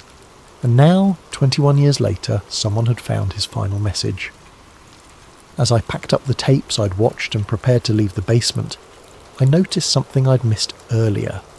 One section of shelving was completely empty, a gap where perhaps a dozen tapes should have been stored. According to the labels on either side of the empty space, the missing tapes covered the period from 2005 to 2025. 20 years of documentation, gone. But gone where and when? I had a terrible suspicion that I already knew the answer. I found the final tape 3 days later, not in the basement archive, but sitting on Henry's kitchen counter, where I was certain it hadn't been before. I'd been returning to the house every day, ostensibly to complete the estate inventory, but really to continue reviewing Henry's documentation. Each time I entered, I made a mental note of how everything was positioned, a habit that had developed from 3 years of conducting welfare checks in homes where details mattered. The tape sat next to the coffee maker, labelled in Henry's familiar handwriting, October 25th, 2025. Final entry. 2 days before I'd found his body. My hands shook as I carried it down to the basement and slid it into the VHS player. The footage began immediately, showing Henry in his living room, looking directly into the camera. Behind him, every window was covered with the blackout curtains, creating a cave-like atmosphere even in what appeared to be daylight. October 25th, 2025, Henry began, his voice steady but carrying an undertone of exhaustion. This will be my final recording. They're done waiting. He gestured toward the curtained windows. They've been outside for 6 days now. Not just at night anymore. Constant surveillance. 2 shifts, different vehicles, but always the same entities. The camera angle shifted, showing Henry's view through a gap in the curtains. A black sedan sat across the street, 2 familiar figures standing beside it in the bright afternoon sun. But now there was also a dark SUV parked at the corner, with 2 more figures visible near it. 4 of them now, Henry continued. In 47 years of watching, I've never seen more than 2 at a time. Something's changed. He moved back to his chair and I could see the stress of decades etched into his face. But there was also something else, a kind of resigned determination. I need to tell you about 1977, he said, the year before I started filming. The year everything began. Henry reached for a manila folder, the same one I'd seen in his 2004 recording. July 19th, 1977. I was working construction on the new water treatment facility. Standard job, nothing unusual about it. But we were digging foundation trenches near the old reservoir when we hit something that wasn't on any of the geological surveys. He opened the folder and pulled out a black and white photograph that he held toward the camera. It showed what looked like an excavation site, with several men in hard hats standing around a deep trench. Metal, Henry said, but not like any metal we'd ever seen. Dark, almost black, with a surface that seemed to absorb light instead of reflecting it. The shape was geometric, perfect angles, mathematical precision, obviously artificial. He set down the photograph and picked up what appeared to be an official document. Foreman called the county engineer called the state called someone in Washington. By the next morning, we had federal agents on site telling us the excavation was being classified under national security. Henry's voice grew bitter. They told us we'd been digging near an old military testing site. Unexploded ordnance, they said. Dangerous to continue. We were all sworn to secrecy, paid double our contracted rate, and told to find work elsewhere. He pulled out another photograph, this one showing the excavation site after it had been backfilled and covered with concrete. But I was curious. Started asking questions around town about the old military testing. Problem was, nobody knew anything about any military activity in the area. No records at the county office. No stories from old-timers who would have remembered. It was like the whole story had been fabricated. The camera angle shifted again, showing Henry's view of the street. The figures outside hadn't moved, but somehow they seemed closer than before. That's when I started paying attention to things that didn't quite fit. Strange lights, people reported, but that never made it into the newspaper. Witnesses who suddenly left town after talking to authorities. A pattern of suppression that had been going on for years before I noticed it. Henry turned back to the camera and I could see genuine fear in his eyes now. The thing is, I don't think they found what was buried that day. I think what was buried found them. He reached into the folder one more time and pulled out a document I hadn't seen before. A map of Millfield County with several locations marked in red ink. I've been tracking the incidents for 47 years, and they all centre around specific geographic points. The reservoir, obviously, but also the old grain elevator on Route 9, the abandoned mining complex east of town and the county landfill. Henry traced the marked locations with his finger. All of these sites show the same pattern of witness suppression. All of them have underground components, basement levels, mining tunnels, deep excavations, and all of them are connected by what the geological surveys call natural aquifer systems. He looked directly into the camera. I don't think they're natural at all. I think they're part of something larger, something that's been under Millfield County for a very long time. The tape jumped forward several hours. The timestamp now showed 11:47 p.m, and Henry looked exhausted. They're moving, he said simply. Through the gap in the curtains, I could see both vehicles had repositioned themselves. The black sedan was now directly in front of Henry's house, while the SUV had moved to the back alley. The four figures had formed a perimeter around the property. I found something yesterday, Henry continued, in the basement of the old grain elevator. Been exploring these sites for years, but this was different. There's a chamber down there, filled with the same black metal we found in 1977. He held up a small object, roughly cylindrical, about the size of a flashlight, made of the same light-absorbing material he'd described. But this was sitting on a table in the centre of the chamber, like someone left it there for me to find. Henry turned the object in his hands, and I could see symbols etched into its surface, geometric patterns that seemed to shift and move in the camera's light. When I touched it, I saw things, understood things. This isn't just about covering up UFO sightings or maintaining some government secret. This is about keeping something contained, something that's been trying to communicate with the surface world for decades. The object began to emit a faint glow, barely visible in the dim lighting of Henry's living room. The entities outside, they're not aliens or government agents, they're guardians. Part of a containment system that's been in place since whatever's down there was first discovered. And the people who report sightings, who get too close to the truth, they're not just being silenced. Henry's voice dropped to a whisper. They're being recruited. The glow from the object intensified, and Henry set it carefully on the table beside his chair. I understand now why the witnesses leave town, where they go, what they become. The sightings aren't random events. They're calls for help. Communications from something that's been trapped underground for God knows how long. Outside, the four figures had begun moving toward the house. "And now it's my turn," Henry said, standing up from his chair. "I've learned too much, documented too much. But maybe that was always the plan. Maybe someone was supposed to find the evidence eventually." The camera remained fixed on Henry as he moved toward his front door.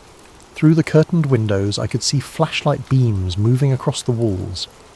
"If you're watching this, you have a choice," Henry said, his hand on the doorknob. "You can try to expose what I've discovered, publish the tapes, contact the media, get the truth out there. But they'll find you, just like they found me." The flashlight beams were getting brighter, and I could hear the sound of footsteps on Henry's front porch. "Or you can do what I should have done 47 years ago. Walk away, forget what you've seen. Let the containment system do its job." Henry opened the door. The tape went to static. I sat in the basement for a long time after the recording ended, staring at the dead screen and trying to process what I'd just witnessed. According to the timestamp, this footage had been recorded less than 48 hours before I'd found Henry's body in his living room. But the coroner had ruled it natural causes, heart failure, no signs of violence or struggle. I rewound the tape and watched the final moments again, looking for details I'd missed. When Henry opened the door, there was a brief glimpse of the figures outside. Tall, pale, wearing their characteristic dark suits. But in that instant before the tape cut to static, I caught something I hadn't noticed before. They weren't alone. Behind them, barely visible in the darkness, stood other figures, dozens of them, forming a crowd that stretched beyond the range of the camera. Men and women of various ages, all wearing the same dark clothing, all standing with the same rigid posture I'd seen in Henry's surveillance footage. Eddie Morrison was among them, I was certain of it, even though the footage was too brief and dark to make out specific faces. The same build, the same work clothes I'd seen in the 1987 diner footage. How many witnesses had been recruited over the decades? How many missing persons cases could be explained by whatever process Henry had discovered? And now they had come for him. Why leave his body to be found? Why not make Henry disappear like all the others? The answer came to me as I ejected the tape and looked around at Henry's massive archive. They wanted someone to find the evidence. 47 years of documentation, carefully preserved and organised, waiting for the right person to discover it. Someone like me. I turned off the basement lights and climbed the stairs, the final tape clutched in my hand. At the top I paused and looked back down into the darkness.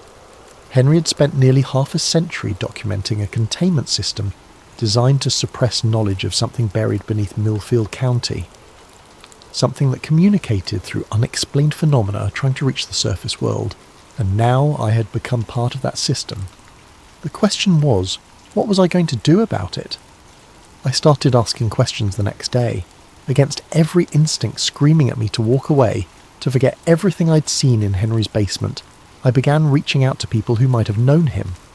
I told myself I was just being thorough, completing the welfare check investigation properly. The truth was, I couldn't stop thinking about that crowd of figures standing behind the two guardians at Henry's door. All those missing witnesses recruited into whatever system had been containing the thing beneath Millfield County.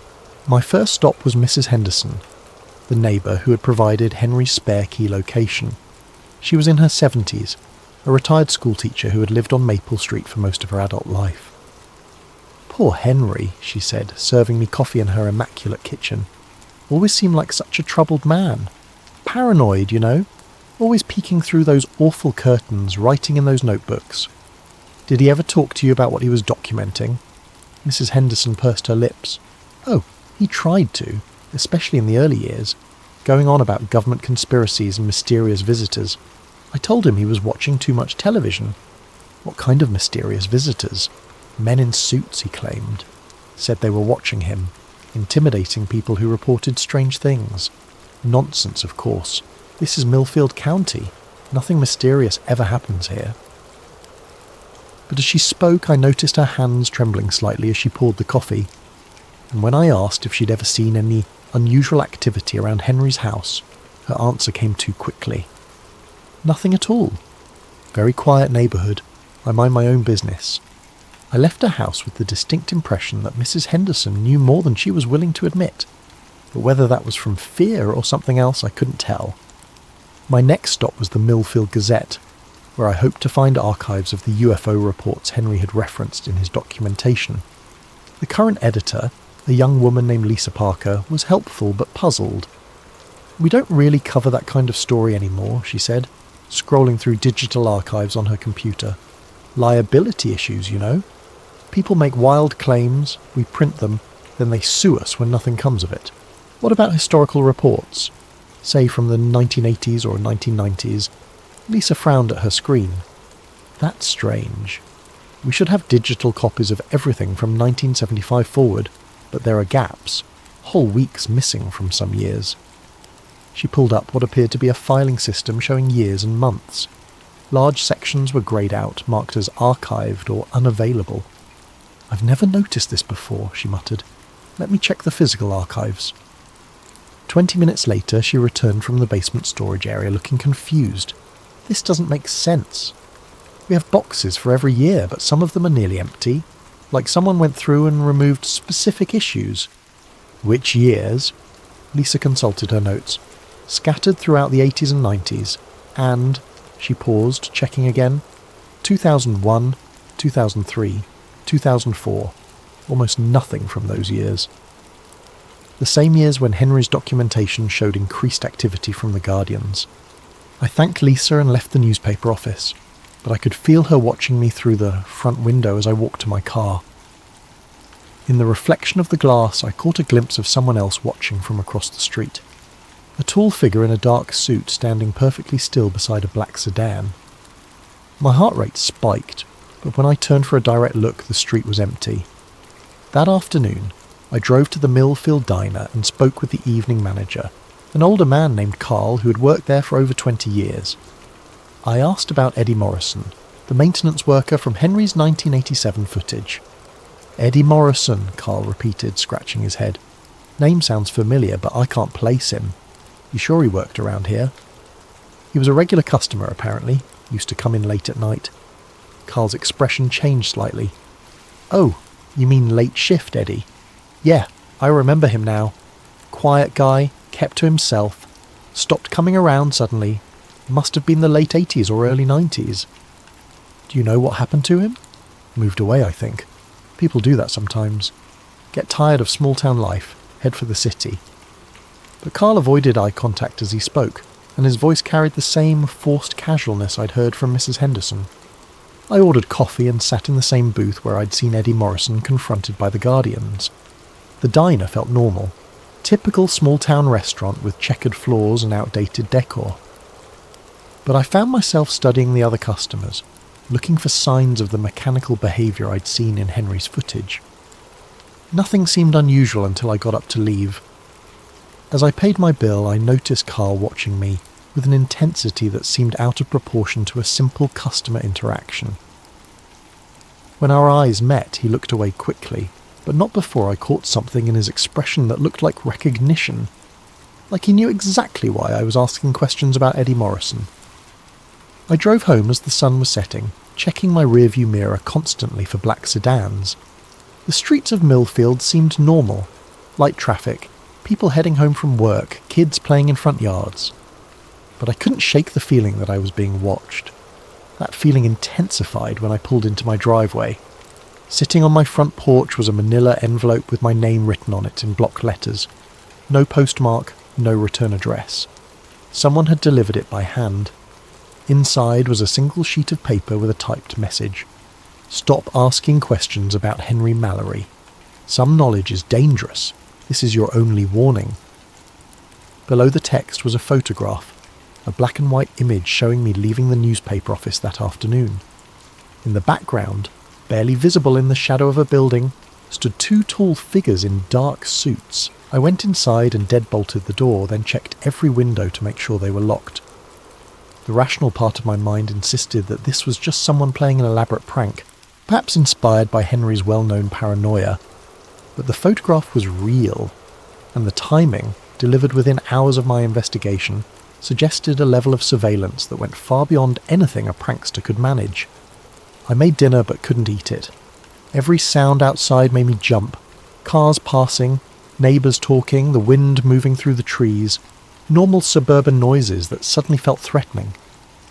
Around 10 p.m, I turned off all the lights and peered through my living room curtains at the street outside. A black sedan was parked across from my house. 2 figures stood beside it, perfectly still facing my front door.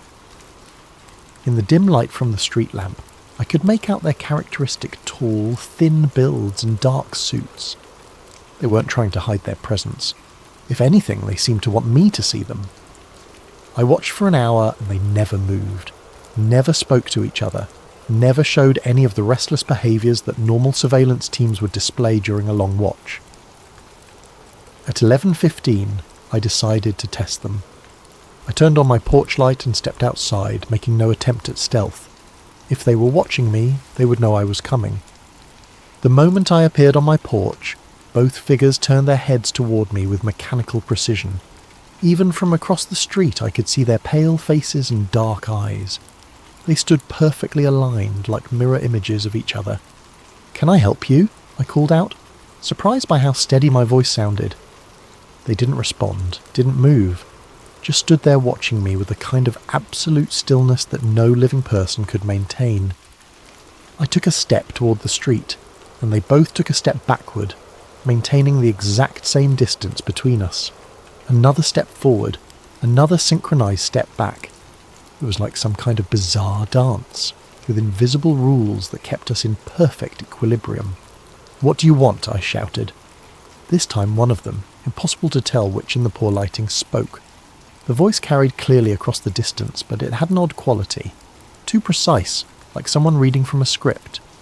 "Return to your house. Discontinue your investigation. This is your final warning." The words were completely clear, but something about them felt wrong. The cadence was off, as if the speaker was mimicking human speech without fully understanding its natural rhythm. What happened to Henry Mallory? Mr. Mallory chose to join the containment protocol. The same choice is available to you. What containment protocol? What are you containing? But instead of answering, both figures turned away from me and got into their vehicle. The car pulled away from the curb and disappeared down the street without making a sound. No engine noise, just like Henry had described in his recordings. I stood on my porch for several more minutes, staring at the empty street and trying to process what had just happened. The conversation, if it could be called that, had felt completely surreal. Like talking to sophisticated automatons that had been programmed with just enough human behaviour to maintain a conversation, but not enough to seem genuinely alive. Back inside, I double-checked all my locks and closed every curtain. Then I sat in my living room with the lights off, thinking about what the figure had said. Mr. Mallory chose to join the containment protocol. Not that he had died. Not that he had been eliminated for knowing too much. That he had chosen to join something, and the same choice was available to me. I thought about that crowd of figures I'd seen in Henry's final recording. All those missing witnesses standing behind the Guardians like a silent army. Had they all made the same choice? And if so, what exactly were they containing? Outside, the street remained quiet, but I had the distinct feeling that this was far from over. I didn't sleep that night. Instead, I sat in my darkened living room, periodically checking the windows for any sign of the black sedan's return.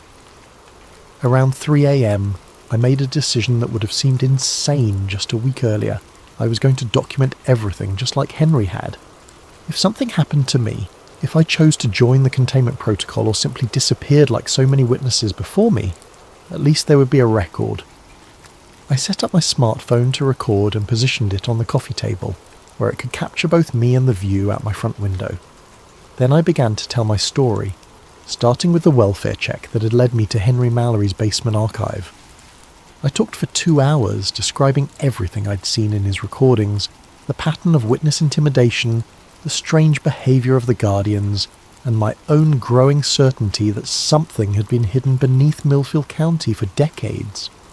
When I finished, I uploaded the video to 3 different cloud storage services and emailed copies to friends in other states. If the Guardians could scrub newspaper archives and make entire video channels disappear overnight, I wanted to make sure this record would be harder to erase.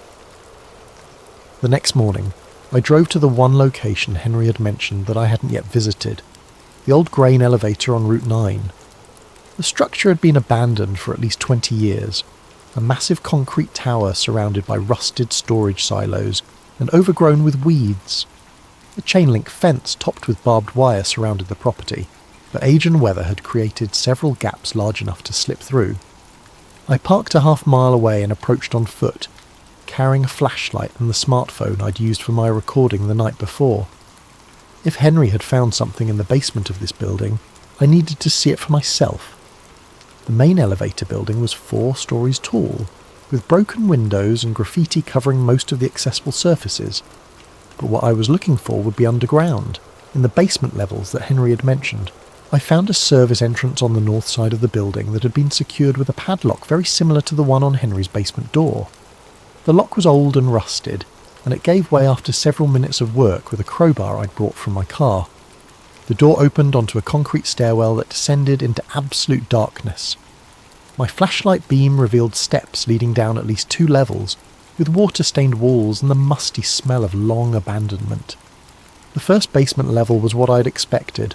Old machinery, storage rooms filled with obsolete equipment, the normal detritus of an industrial facility that had been shut down decades ago. But at the far end of the main corridor I found another stairwell leading deeper underground.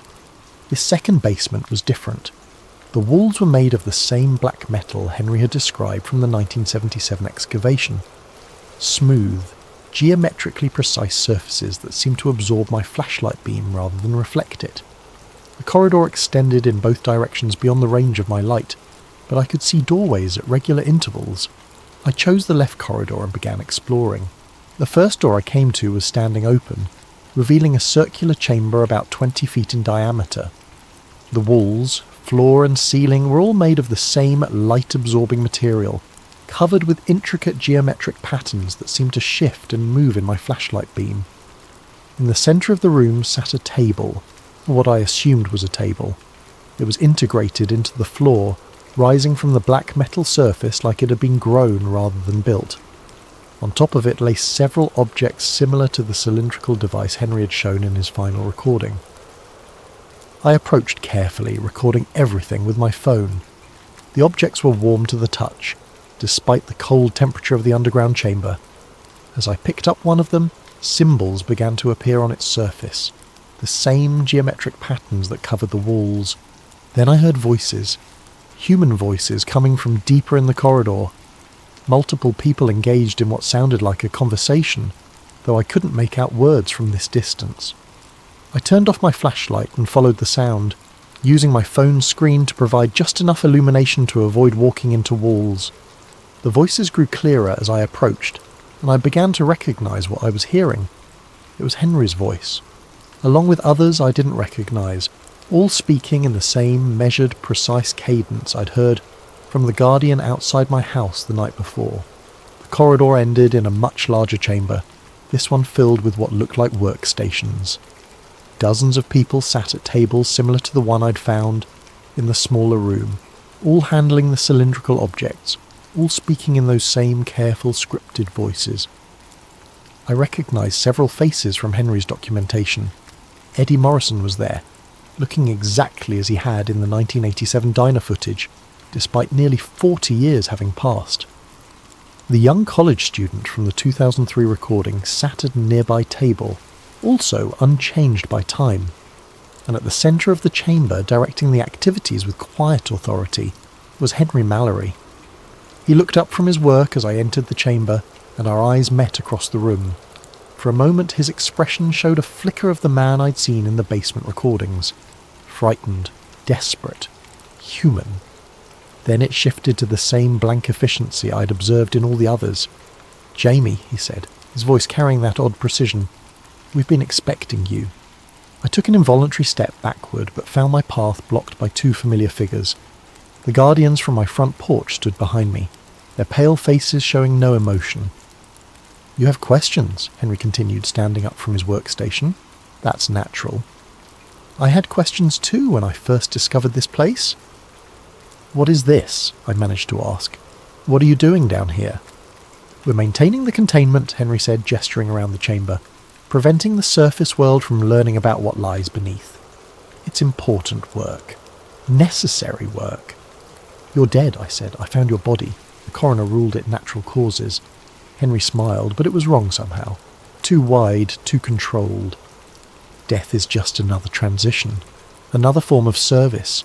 We who have learned too much, who have seen too much, we're given the opportunity to become part of the solution instead of part of the problem. Around the chamber, the other workers continued their activities with mechanical precision. No one looked up from their tasks. No one showed any curiosity about my presence or the conversation taking place. The objects we work with, Henry continued, picking up one of the cylindrical devices, they're communication tools, translators. They allow us to interface with the entity that has been contained here since 1962. What entity? Something that fell from the sky in 1947. Something that the government tried to study and couldn't understand. They built the reservoir over the crash site, thinking they could contain it with water and concrete. But it continued to communicate, continued to try to reach the surface world. Henry held up the device, and symbols began appearing on its surface. Every UFO sighting, every unexplained phenomenon reported in this county, their attempts at communication, messages trying to reach someone who could understand, and every time someone got too close to the truth, the containment protocol was activated. So you silence them, make them disappear. We recruit them, Henry corrected. We give them the opportunity to understand, to become part of something larger than themselves. Around the chamber I could see dozens of workstations, each occupied by someone who had supposedly disappeared over the past several decades, all working with the same focused determination, all speaking in the same precise cadence. What's it like, I asked. Being part of this containment protocol? Henry's expression flickered again, and for just a moment I saw genuine emotion there. Fear, sadness, regret. It's peaceful, he said, but his voice wavered slightly. No more questions, no more uncertainty, just purpose. But as he spoke, I noticed something that chilled me more than anything I'd seen so far. Tears were running down Henry's face, even as he smiled and spoke about peace and purpose. The containment protocol hadn't just recruited him, it had trapped him. All of them. I don't want to join, I said. That's what I said, Henry replied, but you will, eventually. The alternative is much worse. The two guardians stepped closer and I felt their cold hands on my shoulders, but instead of forcing me toward one of the workstations, they simply stood there, waiting. The choice is yours, Henry said. Join the containment protocol willingly and maintain some small part of who you were. Resist and become something else entirely. I looked around the chamber at all the missing witnesses, all the people who had supposedly chosen to join this underground operation. None of them looked up. None of them showed any sign of individual will or personality. But Henry's tears told a different story. There's a third option, I said, which is, I leave. I walk out of here. I never speak of what I've seen. Henry shook his head. Too late for that. You've seen too much, learned too much. The containment protocol cannot allow that knowledge to exist outside our control. But even as he spoke, I could see doubt in his eyes, and I realized something that might be important. You want me to choose the third option, I said. You're hoping I'll find a way out that you couldn't. Henry's smile faltered completely. Don't, he whispered. Don't give them any reason to doubt your compliance. But it was too late. The guardians had heard, and their grip on my shoulders tightened. As they began to guide me toward an empty workstation, I made my own choice. I ran. I made it as far as the first basement level before they caught me. The guardians moved with inhuman speed, their footsteps completely silent on the concrete floors. When they grabbed me again, their hands were no longer cold. They burned like ice, and I could feel something changing in my body wherever they touched. They dragged me back to the chamber where Henry and the others continued their work, seemingly oblivious to my attempted escape. But as the guardians forced me into a chair at an empty workstation, Henry looked up from his own work and met my eyes. I'm sorry, he said, and this time his voice sounded completely human. I tried to warn you. One of the guardians placed a cylindrical device in my hands. The moment my fingers closed around it, symbols began appearing on its surface. and I heard something that wasn't quite a voice speaking directly into my mind. "Welcome," it said. "We have been waiting for you." Images flooded my consciousness. The thing that had crashed in 1947, the government's attempts to study and contain it, the decades of communication attempts that had been systematically suppressed. I saw the truth of what the containment protocol really was. Not protection of the surface world from an alien entity. Protection of the entity from the surface world. The thing beneath Millfield County wasn't trying to escape or invade. It was dying, slowly, from decades of isolation and containment. The UFO sightings, the unexplained phenomena, they were distress calls from a being that was trapped as surely as any of the human workers in this underground chamber. The Guardians weren't protecting humanity from an alien threat. They were protecting a government cover-up that had lasted over 70 years. "Help us," the voice continued, "help us return home." And suddenly I understood what my real choice was. I could join the containment protocol, become another worker in this underground facility, and spend whatever remained of my existence helping to maintain a lie that served no one. Or I could help the entity do what it had been trying to do for decades, communicate with the outside world. I looked around the chamber at all the people who had been recruited over the years. Henry, Eddie Morrison, the college student, dozens of others, all of them working with mechanical precision to maintain the containment. But as I watched more carefully, I noticed something the Guardians had missed. Subtle glances between the workers, hand signals passed when the Guardians weren't looking. Micro expressions that suggested more awareness than they were supposed to have. The containment protocol wasn't perfect. Some part of these people's original personalities remained, buried beneath the compulsion to serve but not entirely destroyed, including Henry. When our eyes met again, he gave an almost imperceptible nod towards something behind me. I glanced back without moving my head and saw what he was indicating. A communication panel built into the wall connected to the surface world. The entity's voice continued in my mind, showing me images of its home, its people, the desperate need to re-establish contact with those who had sent it to Earth decades ago. "They told your people we were invaders. We were explorers, scientists. Peaceful contact was always our intention." I made my decision. Instead of accepting the role of containment worker, I reached for the communication panel. The moment my hand touched the controls, alarms began blaring throughout the chamber. The Guardians moved toward me with their inhuman speed, but the other workers suddenly rose from their stations. For the first time since I'd entered this underground facility, they acted like human beings instead of automatons. Eddie Morrison tackled one Guardian while the college student disabled another. Henry himself moved to help me with the communication equipment. "Hurry," he said, his voice urgent and completely human now. "The compulsion is strong. We can't fight it for long."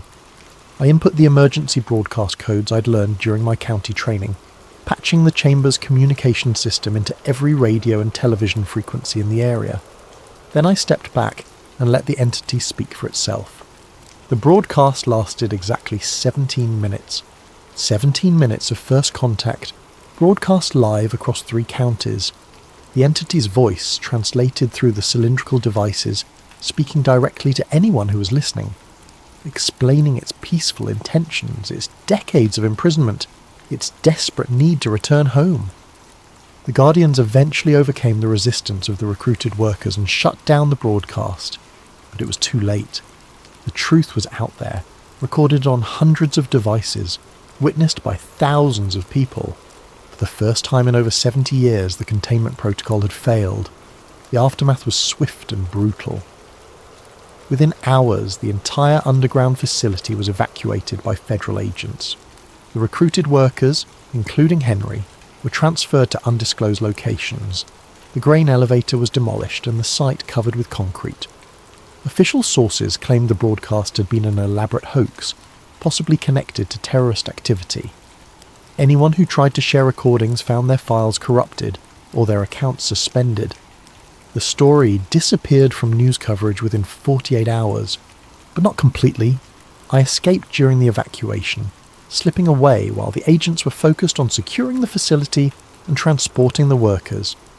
I had 17 minutes of audio from the entity's broadcast saved on my phone, and copies hidden in cloud storage accounts the authorities hadn't yet discovered. More importantly, I had the truth. The entity had provided coordinates for its homeworld, mathematical proofs of its peaceful intentions, and detailed information about technologies that could revolutionize human understanding of physics and space travel. All of it suppressed by a containment protocol that served no one except the people who had built their careers on maintaining a 70-year-old lie. I tried to release the information through traditional channels, news outlets, scientific journals, government representatives. Every attempt was blocked, censored, or discredited before it could gain traction. But the internet is a harder thing to control completely. Anonymous accounts, encrypted files, peer-to-peer networks that existed outside government oversight. Slowly, carefully, I began sharing fragments of the truth. Not all at once. That would have been too easy to dismiss as fraud. But piece by piece, building a pattern that people could discover for themselves. UFO enthusiasts found the audio recordings. Scientists encountered the mathematical proofs. Government transparency advocates uncovered documents related to the 1947 crash and subsequent cover-up. Each piece of evidence was authentic, verifiable, impossible to completely suppress. 3 months after the failed containment protocol, a new pattern began emerging. Instead of isolated sightings that could be dismissed or intimidated into silence, coordinated contact events started occurring worldwide. The entity I'd helped contact had shared Earth's location and situation with its people. First contact wasn't a single event. It was an ongoing process that no government could control or contain. I still live in Millfield County, though I've moved to a different house on the other side of town. Sometimes I see black sedans in my neighbourhood, and occasionally I notice figures in dark suits watching me from a distance. But they don't approach anymore. The containment protocol is broken, and trying to silence individual witnesses is pointless when the truth has taken on a life of its own. Last week I received a package with no return address. Inside was a VHS tape labelled simply, "Thank you." The footage showed Henry Mallory sitting in what appeared to be a comfortable room with large windows overlooking a garden. He looked peaceful, genuinely relaxed for the first time in any recording I'd seen. Behind him, I could see other people I recognised from the underground chamber. Eddie Morrison, the college student, all the recruited witnesses. They were free. The entity kept its promise, Henry said to the camera. When contact was re-established with its people, they came for all of us. We're being taken home, not to their world, but to a place where we can live without the compulsion, without the containment protocol controlling our minds. He smiled, and this time it reached his eyes. "You did the right thing, Jamie." The truth was worth the risk. It's always worth the risk. The tape ended with a view of the garden where former witnesses walked freely, talking and laughing like human beings instead of automatons. I keep that tape in a safe place, along with copies of all the evidence I've managed to preserve. Not because I think anyone will try to take it from me, the time for that kind of suppression has passed, but because it reminds me that even the most carefully constructed lies eventually fall apart when confronted with enough truth. The entity and its people are still here, working openly with human scientists and governments to establish formal diplomatic relations. The technology they've shared has already begun revolutionizing our understanding of physics, medicine, and space travel. And somewhere in the files of a dozen different agencies, there are records of the people who spent 70 years maintaining a containment protocol that served no purpose except to protect the careers of those who had created it. Henry Mallory was right about one thing. They never do leave you alone once you've learned too much. But sometimes, if you're very careful and very lucky, you can make sure the truth survives long enough to set everyone free, including yourself. The blackout curtains are gone from my windows now. I sleep with the lights off and the doors unlocked. The shadows no longer hide watchers, and the silence is just silence. But every night before I go to bed, I look up at the stars and remember that we're not alone anymore. And that's a truth worth any price. Welcome back to Sleep Theories, where we dive deep into the mysteries that keep us awake at night. Before we begin tonight's story, I want to give a special thanks to DXD232 for this incredible video suggestion. If you have ideas for future stories, please leave them in the comments below. Your suggestions fuel these late-night journeys into the unknown. And if you're enjoying these stories, don't forget to like and subscribe to Sleep Theories. It really helps us continue bringing you these haunting tales. Now, settle in as we explore what happens when family secrets and government conspiracies collide in ways that will leave you questioning everything you thought you knew about the truth. The rain drummed against the chapel windows like fingers tapping out Morse code. Urgent, persistent, demanding attention. I sat in the front pew, staring at the flag-draped casket that held my grandfather, Colonel James Mitchell, United States Air Force, retired. The chaplain's words washed over me like white noise, meaningless platitudes about service and sacrifice that felt hollow in the echoing space. Grandpa Jim had always been a quiet man, the kind who could fill a room with his presence while saying nothing at all. His steel grey eyes held secrets that I'd never been curious enough to ask about, and now those secrets were buried with him. Or so I thought. The military honour guard folded the flag with mechanical precision, each crease sharp enough to cut glass. When they handed it to me, the only family he had left, the weight of it seemed heavier than cloth and thread should be. 21 rifle shots cracked through the cemetery air, and I watched them lower my grandfather into the ground, taking with him 40 years of classified service that he'd never once discussed at family dinners. After the service, I stood alone by his grave as the other mourners drifted away like ghosts in the mist. Most were elderly veterans from his old squadron, men with weathered faces and knowing looks, who shook my hand with grips that still held strength despite their age. A few whispered condolences, but I noticed how they glanced at each other when they thought I wasn't looking. Shared glances that spoke of things unspoken. He was a good man, said one particularly ancient veteran, his chest heavy with decades of ribbons and medals, kept his promises right to the end. There was something in the way he said it, an emphasis that made me wonder what promises he meant. The house felt different when I returned. Emptier, yes, but also somehow expectant, as if it were holding its breath. Grandpa Jim had lived here for 30 years, ever since Grandma passed, and every corner held memories of weekend visits and summer vacations. But now those memories felt incomplete, like photographs with faces cut out. I spent the next few days making arrangements, contacting lawyers, sorting through paperwork, deciding what to keep and what to donate. It was during this methodical dismantling of a life that I found myself standing in his bedroom, looking up at the attic access panel I'd never paid attention to before. The wooden ladder creaked under my weight as I climbed up, flashlight in hand. The attic was exactly what you'd expect. Dusty boxes, old furniture covered in sheets, the detritus of a long life lived quietly. But as I moved deeper into the space, something caught my eye. In the far corner, beneath what looked like perfectly normal floorboards, there was a slight depression, as if the wood had been cut and replaced. My fingers found the edges easily once I knew what to look for. The section of flooring lifted away to reveal a hiding place that had been carefully constructed decades ago. Inside, wrapped in oilcloth like a treasure map from some childhood adventure, was a briefcase. It was military issue, the kind of hard-sided case that could survive a nuclear blast. The locks were old but well maintained, and they opened with a satisfying click when I worked the combination. Grandma's birthday, because of course it was. Inside, the briefcase was divided into neat compartments, each holding documents that made my hands shake as I lifted them out. Top Secret Majestic 12 was stamped across every page in red ink that had faded to the colour of dried blood. The papers were yellowed with age but perfectly preserved, as if time had forgotten they existed. Most were typed on letterheads I didn't recognise, organisations with names like Advanced Aerospace Threat Identification Program and Project Blue Book Special Studies Group. But it was the photograph that stopped my breathing entirely. 12 men in military uniforms and dark suits, standing in formation like they were posing for history. The setting looked official, some kind of government building with marble columns visible in the background. They all had the bearing of men accustomed to power, to making decisions that shaped the world from shadows.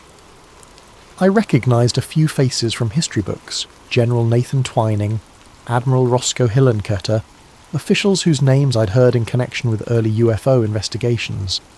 But there in the back row, Younger than the others and wearing an Air Force dress uniform was my grandfather. The back of the photograph was annotated in careful handwriting. The committee, 1952. Below that, in different ink and what looked like a different hand, J. Mitchell, inducted 1962, Project Doorway. I spent the next 3 hours reading everything in that briefcase, and each document pulled me deeper into a reality I'd never imagined. There were incident reports from radar stations across the southwest, describing objects that moved in ways that defied physics. Photographs of wreckage that looked like nothing I'd ever seen. Metal that seemed to flow like liquid mercury, but held its shape like steel. Witness testimonies from pilots, air traffic controllers, and civilians who'd seen things in the sky that officially didn't exist. But the most unsettling document was a simple roster, typed on official letterhead from something called Majestic 12 Operations Command.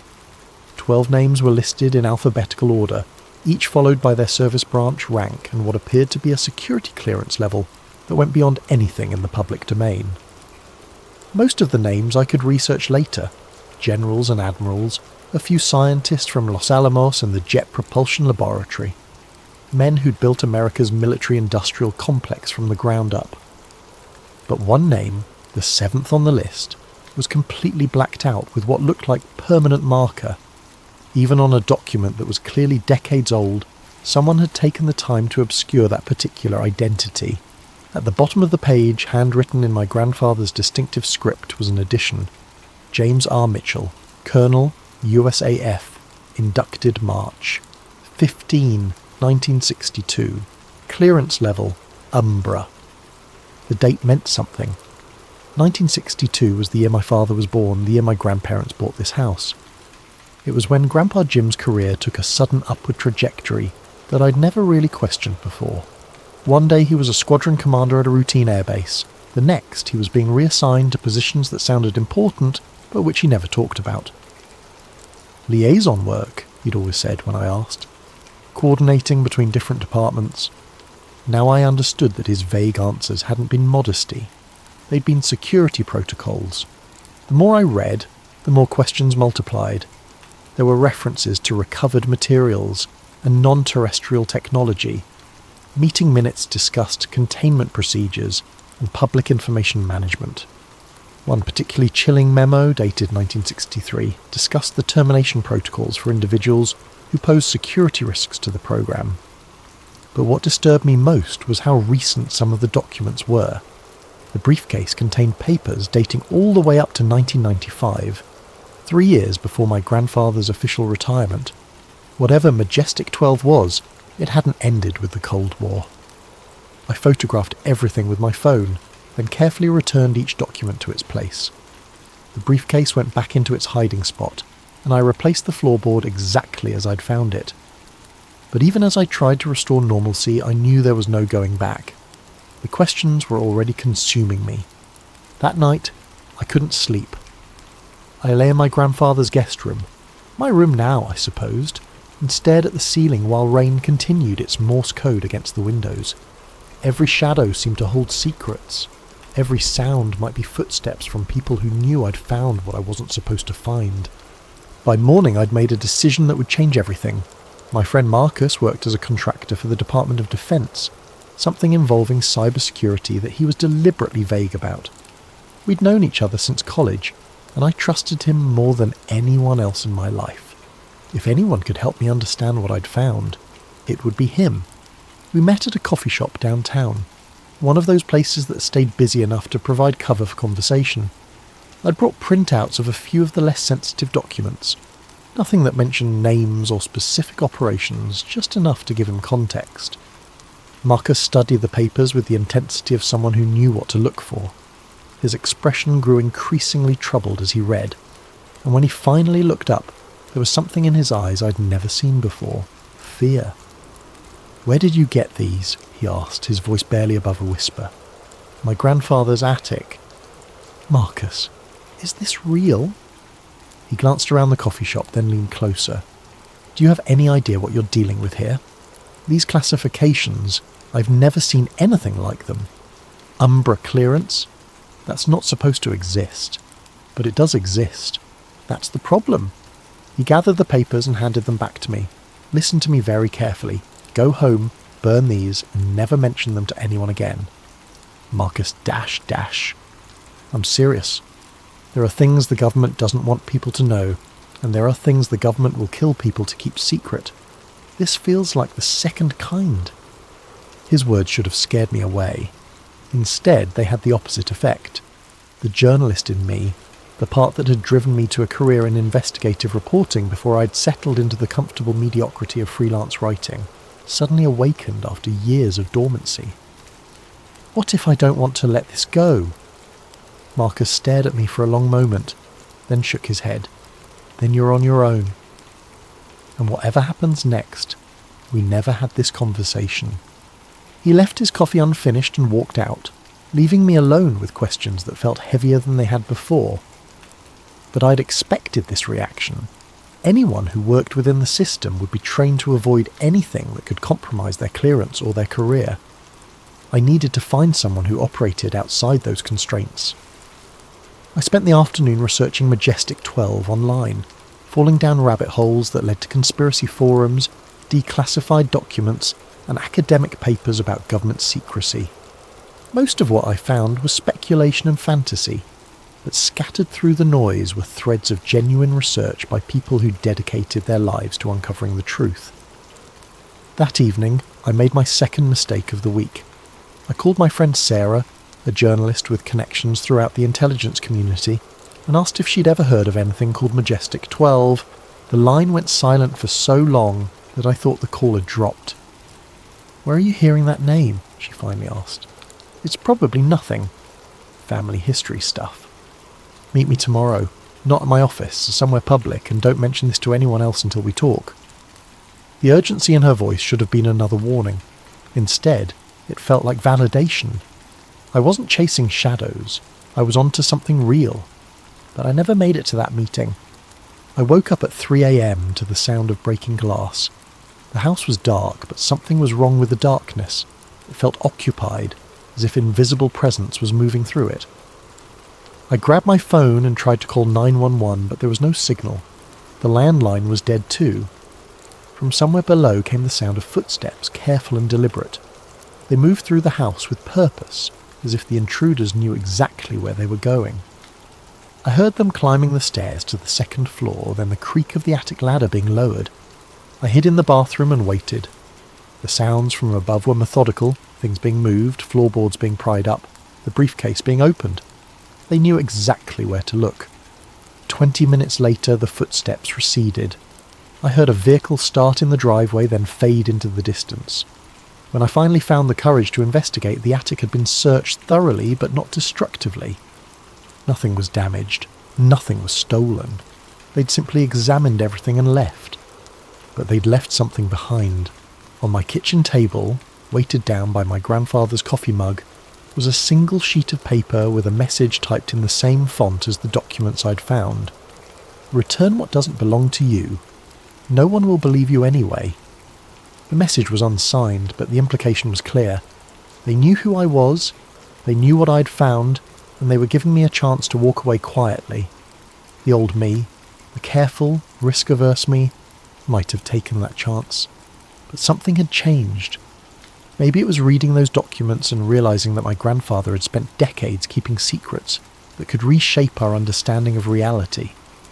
Maybe it was the casual way they'd invaded my home, as if my privacy and safety were irrelevant details. Or maybe it was the arrogance of that final line, "No one will believe you anyway." They were probably right, but I was going to try anyway. I found David Kellerman through a recommendation on a UFO research forum. He was a retired aerospace historian who'd spent 30 years studying the intersection of government secrecy and unexplained aerial phenomena. His academic credentials were impressive: MIT, CALTECH, positions with NASA and the RAND Corporation, but he'd sacrificed his mainstream career to pursue questions that his former colleagues considered career suicide. His office was in a strip mall between a tax preparation service and a Chinese restaurant, the kind of anonymous location that suggested someone who valued privacy over prestige. The interior looked like a library had exploded. Shelves lined every wall, stacked with books, journals and filing boxes that seemed to follow an organisational system only he understood. Kellerman himself was exactly what I'd expected. 60s, grey-beard, eyes that held the intensity of someone who'd spent years looking for patterns that others missed.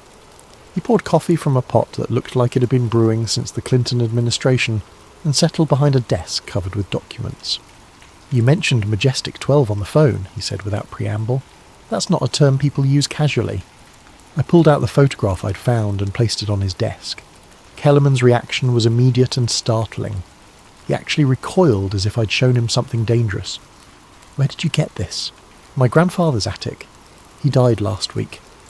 Kellerman studied the photo with a magnifying glass, his expression growing more troubled with each face he examined. "This is... Jesus. Do you know who these people are?" "Some of them. General Twining, Admiral Hillenkoetter, the founding members of the most secret organisation in American history. These 12 men controlled information about unexplained aerial phenomena for decades. They decided what the public knew, what scientists could study, what pilots could report." He pointed to each face in turn, rattling off names and positions that painted a picture of a shadow organisation with connections throughout the military-industrial complex. But when he reached the man I'd identified as my grandfather, he paused. "I don't recognise this one." "That's unusual. I thought I knew all the confirmed MJ-12 members." "That's my grandfather, James Mitchell. The back says he was inducted in 1962. Kellerman flipped the photo over and read the notation. His face went pale. "Project Doorway. I've heard that name exactly once before, in a document that was leaked and then disappeared within hours. It was supposedly some kind of advanced research initiative, but nobody knows what they were researching. What do you think they found?" He looked at me for a long moment before answering. "You really don't know, do you? Your grandfather never told you anything. He never talked about his work. Ever." Kellerman leaned back in his chair, studying me as if trying to determine how much truth I could handle. "The conventional wisdom is that MJ-12 was formed in 1947 to investigate the Roswell incident. But the evidence suggests they were actually created to manage something much bigger, a systematic recovery and study program for non-human technology." The words hung in the air between us like a challenge. Non-human technology. Even hearing it said out loud felt surreal. "You're talking about UFOs. I'm talking about recovered materials, reverse-engineered technology, and a cover-up that's lasted 75 years. He gestured toward the photograph. These men weren't just investigating unexplained aircraft. They were trying to understand technology that was decades or centuries ahead of anything humans had developed. And my grandfather was part of this. If this photograph is authentic, then your grandfather was inducted into the most classified program in human history. Project Doorway might have been where they kept their most sensitive research, the things too dangerous or too revolutionary to share with the rest of MJ-12. Kellerman stood and moved to one of his filing cabinets, retrieving a folder thick with documents and photographs. "I need you to understand something. The people who ran this program didn't just classify information. They eliminated threats. Researchers who asked too many questions disappeared. Witnesses were discredited or worse. Talking about this publicly could put you on lists you don't want to be on. Someone already broke into my house. They know I have this." His expression darkened. "Then you're already on the list. The question is what you're going to do about it." I thought about my grandfather's life of careful silence, about all the questions I'd never asked, and all the answers I'd never received. Then I thought about that arrogant note left on my kitchen table, the casual assumption that I could be intimidated into compliance. "I want to know the truth. All of it." Kellerman nodded slowly as if he'd expected this answer. "Then we're going to need help. There are others, researchers, former military personnel, people who've been asking the same questions you're asking. But we'll need to be careful. The moment you start connecting dots publicly, they'll move to shut you down." "How?" "However they need to. These people have resources you can't imagine and authorization you don't want to think about. But there might be a way to get ahead of them, if you're willing to take the risk." Over the next 2 hours, Kellerman outlined a plan that was equal parts brilliant and terrifying. Instead of trying to investigate MJ12 from the outside, we would use the documents I'd found to force them into the open. By releasing carefully selected information through multiple channels simultaneously, we could create too many fires for them to contain at once. The key, he explained, is making sure the information spreads faster than they can respond. Once it's out there, they can't put it back in the bottle. It was a good plan. It might even have worked. But we never got the chance to find out. I spent the next morning at Kellerman's office, helping him scan and catalogue every document from my grandfather's briefcase.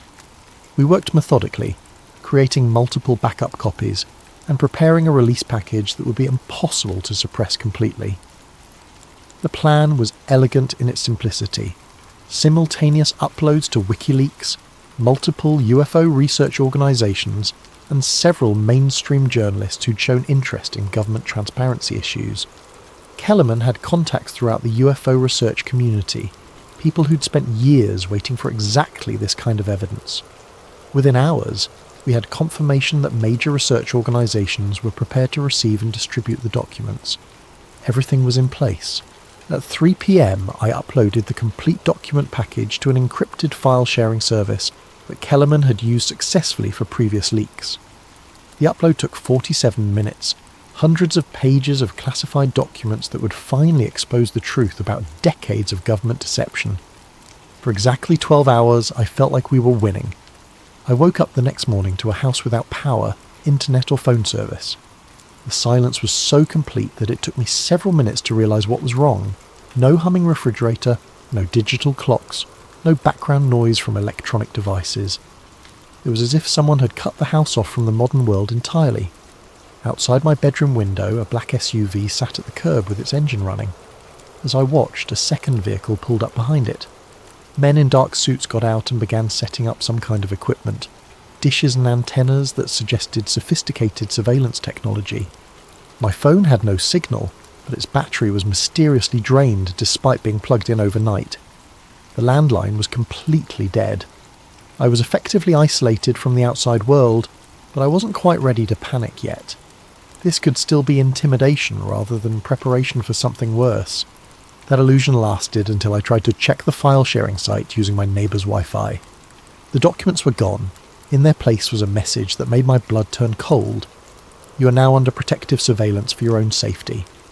Do not attempt to leave the area or contact outside parties until you have been debriefed. Protective surveillance. As if kidnapping became legal when the government did it. I tried every backup plan Kellerman and I had discussed. Multiple file-sharing sites, email accounts, social media platforms. Every avenue we'd prepared had been somehow compromised or blocked. It was as if an invisible hand had reached into the internet and selectively deleted only the information we'd tried to share. The technical sophistication required for that kind of operation was staggering. It wasn't enough to monitor internet traffic. They had to have real-time access to multiple private servers and the ability to alter or delete data across platforms simultaneously. The resources required suggested an operation far beyond normal law enforcement or even typical intelligence agencies. By noon, I was completely cut off. The men outside had set up a perimeter that looked professional, but not overtly threatening. More like a protective detail than an arrest team. But the message was clear. I wasn't leaving until someone decided I could leave. I spent the afternoon trying to understand what I was dealing with. Whoever these people were, they had capabilities that seemed to transcend normal government authority. They could shut down utilities, manipulate internet infrastructure, and coordinate surveillance operations without any visible oversight or legal process. But they'd also gone to elaborate lengths to avoid direct confrontation. The message had called it protective surveillance, and their behaviour suggested they wanted cooperation rather than conflict. That meant they needed something from me, information, compliance, or something else I couldn't yet identify. At 6 p.m, my doorbell rang. I looked through the peephole to see a woman in a dark business suit alone, holding what appeared to be an official government identification. She was middle-aged, professionally dressed, with the bearing of someone accustomed to authority. Most importantly, she didn't look like the kind of person who would kick down doors or make threats. "Mr. Mitchell," she said when I opened the door, "my name is Agent Elizabeth Morrison, and I represent a group that worked very closely with your grandfather. We need to talk." Agent Morrison's credentials identified her as working for something called Advanced Special Programs Division, which meant nothing to me but seemed genuine enough. She declined to come inside, suggesting instead that we take a drive to somewhere more secure for our conversation. "More secure for whom?" I asked. "For everyone involved. Your house is being monitored by multiple parties now, and not all of them have your best interests at heart." The statement was cryptic enough to be either a threat or a warning. Against my better judgment, I decided to trust her. Maybe it was her professional demeanour, or maybe I was simply tired of being trapped in my own home, but something about Agent Morrison seemed different from the faceless surveillance team that had been watching me. We drove in her unmarked sedan through the suburbs and then out into the desert, following highways that grew progressively emptier as we moved away from civilization. Morrison didn't speak during the drive, and I found myself studying her profile, trying to read intent in the set of her jaw and the way she gripped the steering wheel. "Where are we going?" I finally asked. "To see something your grandfather helped build." After 2 hours of driving, we turned off the main highway onto a dirt road that looked like it led nowhere. But after several miles of desert scrub and Joshua trees, a chain-link fence appeared in the distance, topped with razor wire and surrounded by warning signs about restricted military areas. The facility beyond the fence looked abandoned. Old buildings with broken windows, a few rusted antenna arrays, and what might once have been a radar installation. It looked like dozens of other Cold War-era installations scattered throughout the southwest, the kind of place that had been built quickly and abandoned just as quickly when budgets shifted or missions changed. But appearances were deceiving.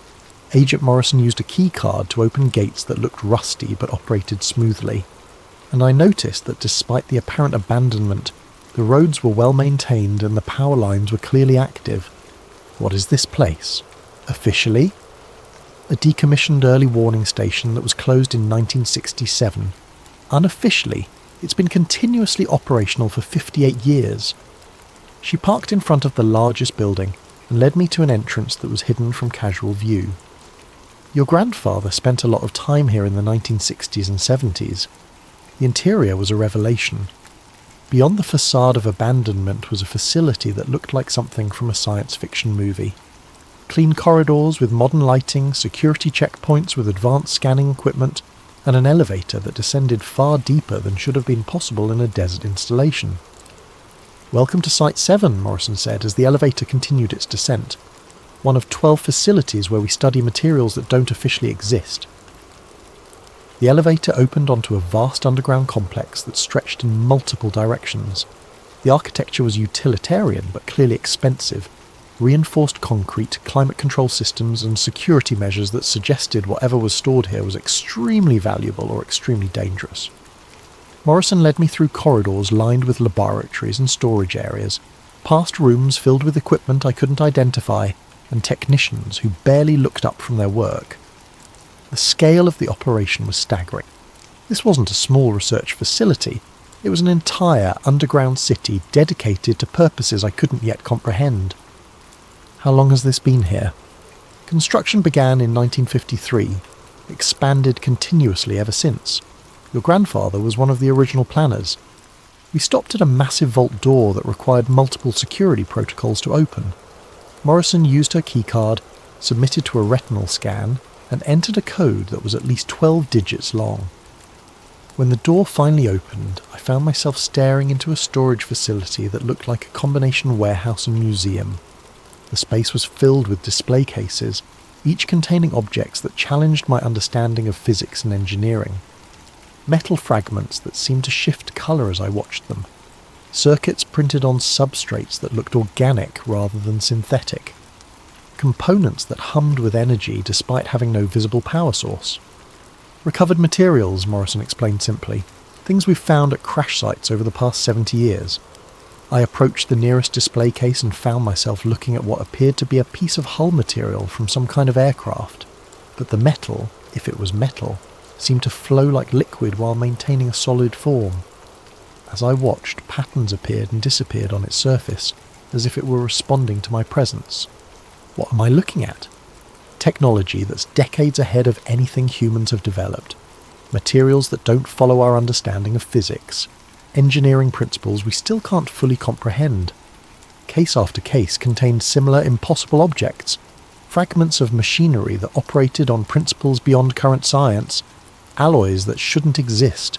Components that seemed to generate power from nothing. It was a museum of impossibility. Proof that someone or something had solved technological challenges that humanity was still struggling to understand. But it was the far wall that stopped my breathing entirely. A grid of black and white photographs covered the entire surface. Dozens of images showing crash sites from around the world. Some I recognised from UFO research. Roswell, of course.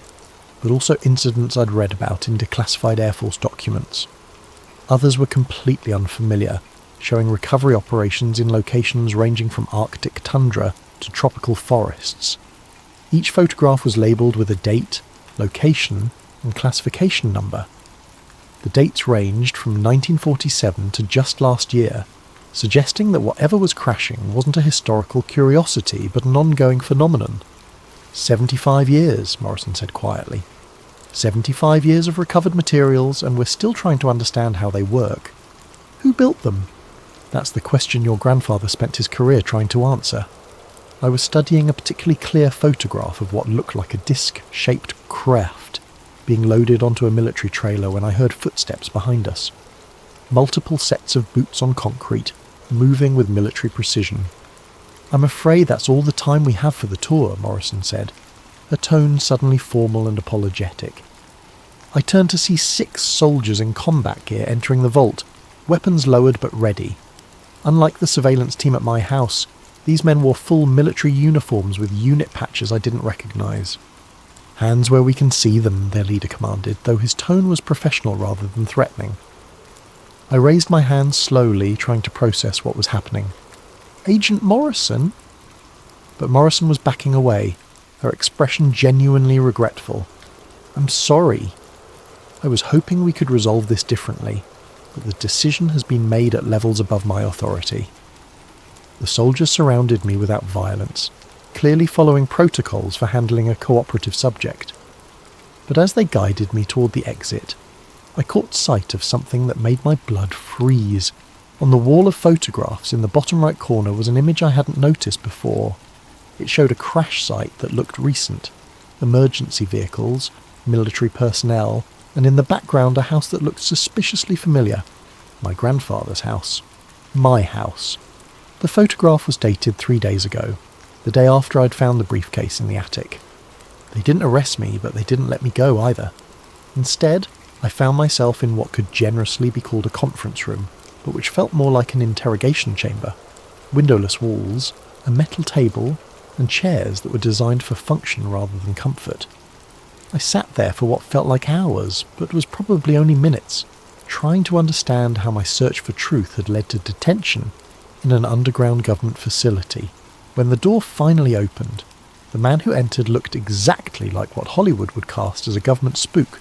Mid-50s, greying hair, expensive suit that managed to look both formal and threatening.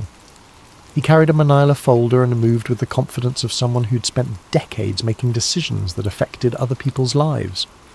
Mr. Mitchell, he said, settling into the chair across from me. My name is Director William Hayes.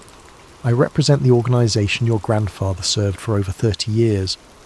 He opened the folder and withdrew a photograph, the same one I'd found in my grandfather's briefcase, showing 12 men in military uniforms and suits.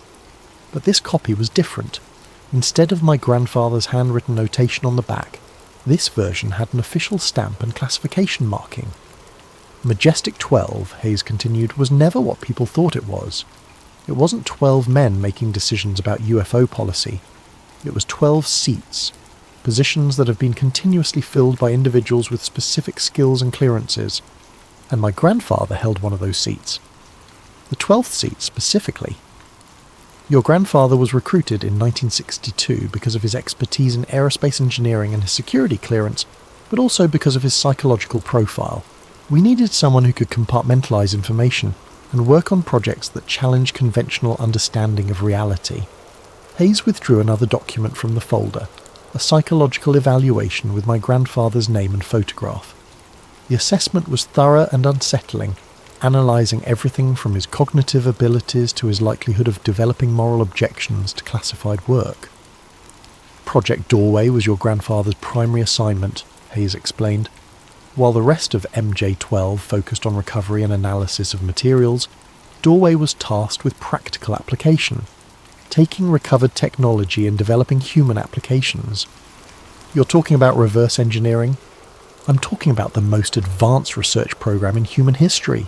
Integrated circuits, fibre optics, advanced metallurgy, dozens of technologies that revolutionised human civilization were actually derived from materials we recovered starting in 1947.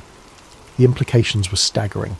If Hayes was telling the truth, then much of modern technology wasn't the result of human innovation, but rather reverse-engineered alien science.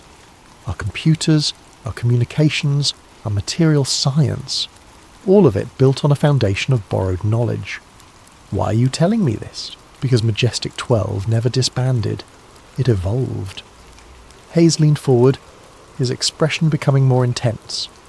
Government programs have limitations, oversight, budgets, political interference. But private organisations can operate with greater flexibility and fewer restrictions. You went private. We became self-sustaining. The technologies we developed generated revenue streams that funded continued research. By 1995, we were completely independent of government oversight or funding. It made a certain perverse sense.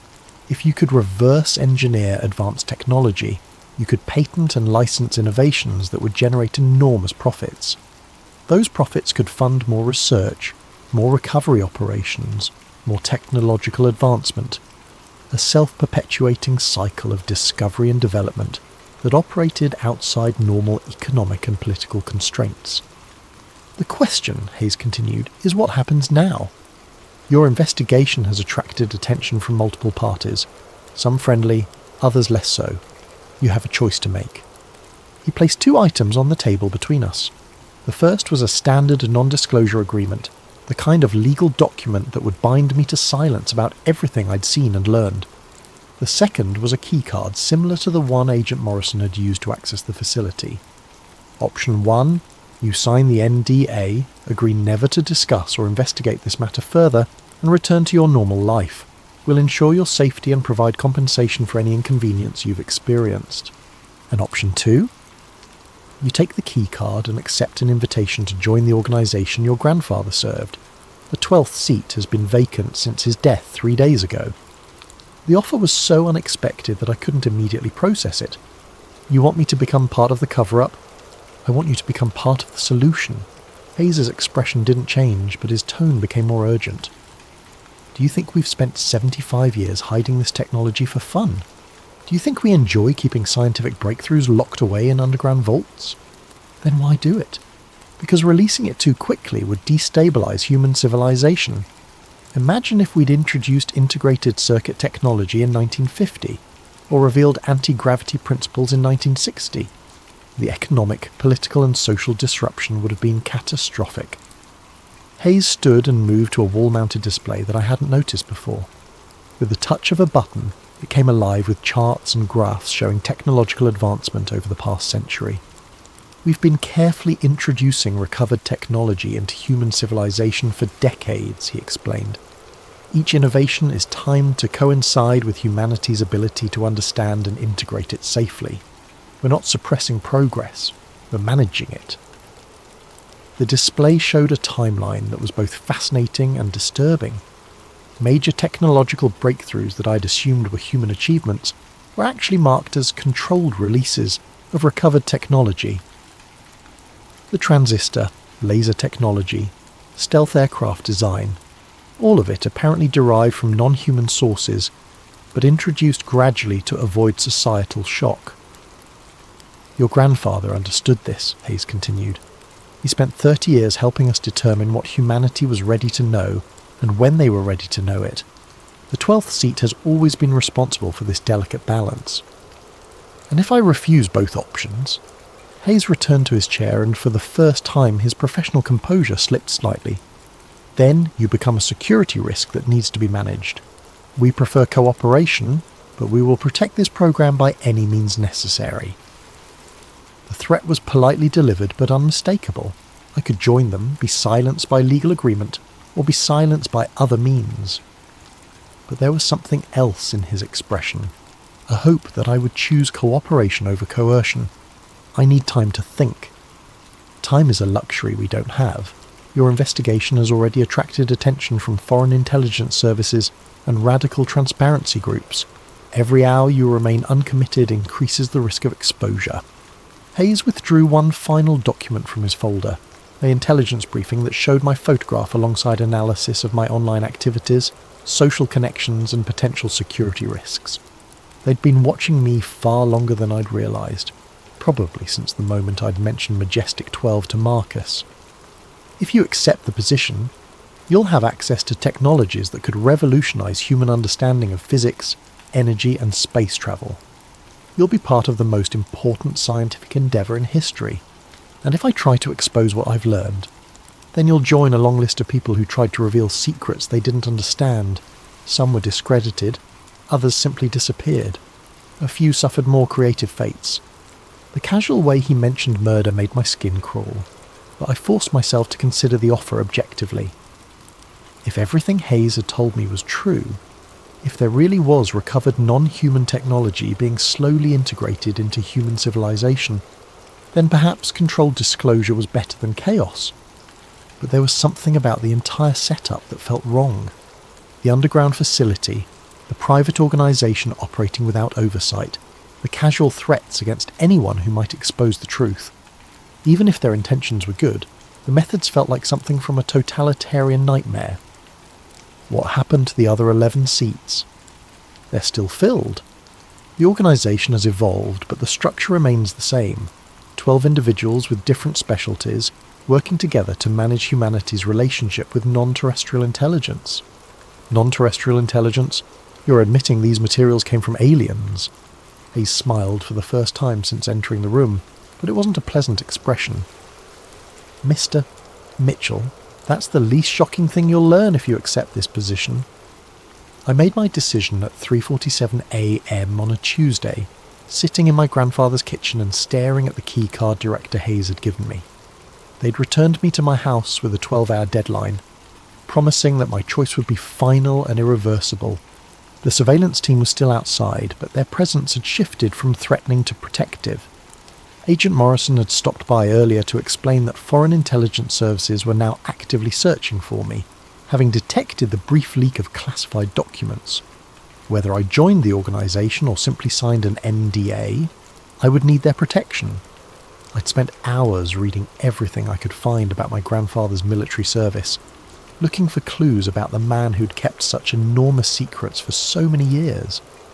His commendations were impressive but vague, full of references to special projects and classified contributions to national security. Between the lines, I could see the outline of a man who'd struggled with the weight of knowledge he couldn't share. There was a journal I'd found in his desk, mostly mundane entries about daily life and family events, but scattered throughout were cryptic references that made more sense now that I understood his real work. Made progress on the translation project today, he'd written in 1968. The mathematics are unlike anything we've seen before. Translation project, as if he'd been trying to understand instructions written in a non-human language. The most revealing entry was from 1985. 23 years of this work, and I still don't know if we're preparing humanity for the future, or betraying it to forces we don't understand, but the alternative, chaos, panic, the collapse of everything we've built, seems worse than continuing down this path. My grandfather had wrestled with the same choice I was facing now. Join a conspiracy that might be protecting humanity, or risk exposing truths that could destroy the foundations of human civilization. At 4 a.m, I made my choice. I walked to my front door and opened it slowly. Agent Morrison was waiting on the porch, as if she'd known this moment would come. "Have you decided?" she asked. I looked at the key card in my hand, then at the surveillance vehicles that had become as familiar as the landscape. Beyond them, The desert stretched toward mountains that looked like sleeping giants in the pre-dawn darkness. My grandfather kept these secrets for 30 years, I said finally. How did he live with it? He understood that some truths are too dangerous for democracy to handle, but that doesn't mean they should be hidden forever, just managed carefully until humanity is ready. And you think I'm ready to make those decisions? Morrison's expression was genuinely sympathetic. I think you're the only one who can. Your grandfather chose you for this role long before you found that briefcase. Why do you think he kept it where you would find it after his death? The implication hit me like cold water. The briefcase hadn't been hidden from me. It had been preserved for me. My grandfather had spent his final years preparing for this moment when his secrets would become my responsibility. The 12th seat, I said quietly. Welcome to Majestic 12, Mr. Mitchell. I handed her the key card, then walked back into the house that now felt like someone else's life. In 12 hours, I would report to Site 7 for orientation and briefing. I would learn about technologies that shouldn't exist, about contact with intelligences that weren't human, about decisions that shape the future of human civilization. But first, I had one final task to complete. I sat at my grandfather's desk and opened a new document on my laptop. If I was going to join the conspiracy, I was going to document everything I could remember about the journey that brought me here. Not for publication, I understood now that some secrets had to be kept, but for the person who would someday find themselves in my position. Because there would always be a 12th seat, and it would always need to be filled by someone willing to bear the weight of impossible knowledge. I began typing, "If you're reading this, then you found what I left for you to find." The briefcase was just the beginning. What follows is the real story, the one they don't tell you until after you've already agreed to carry it forward. Outside, the sun was rising over the desert, painting the mountains in shades of gold and red. It looked like the dawn of a new world, which I supposed it was, at least for me. 3 months later, I was sitting in a conference room beneath Site 7, surrounded by 11 other people who'd made the same choice I had made. We were reviewing intelligence reports about a crash in northern Canada, discussing recovery protocols and containment procedures with the casual professionalism of people who'd spent years managing the impossible.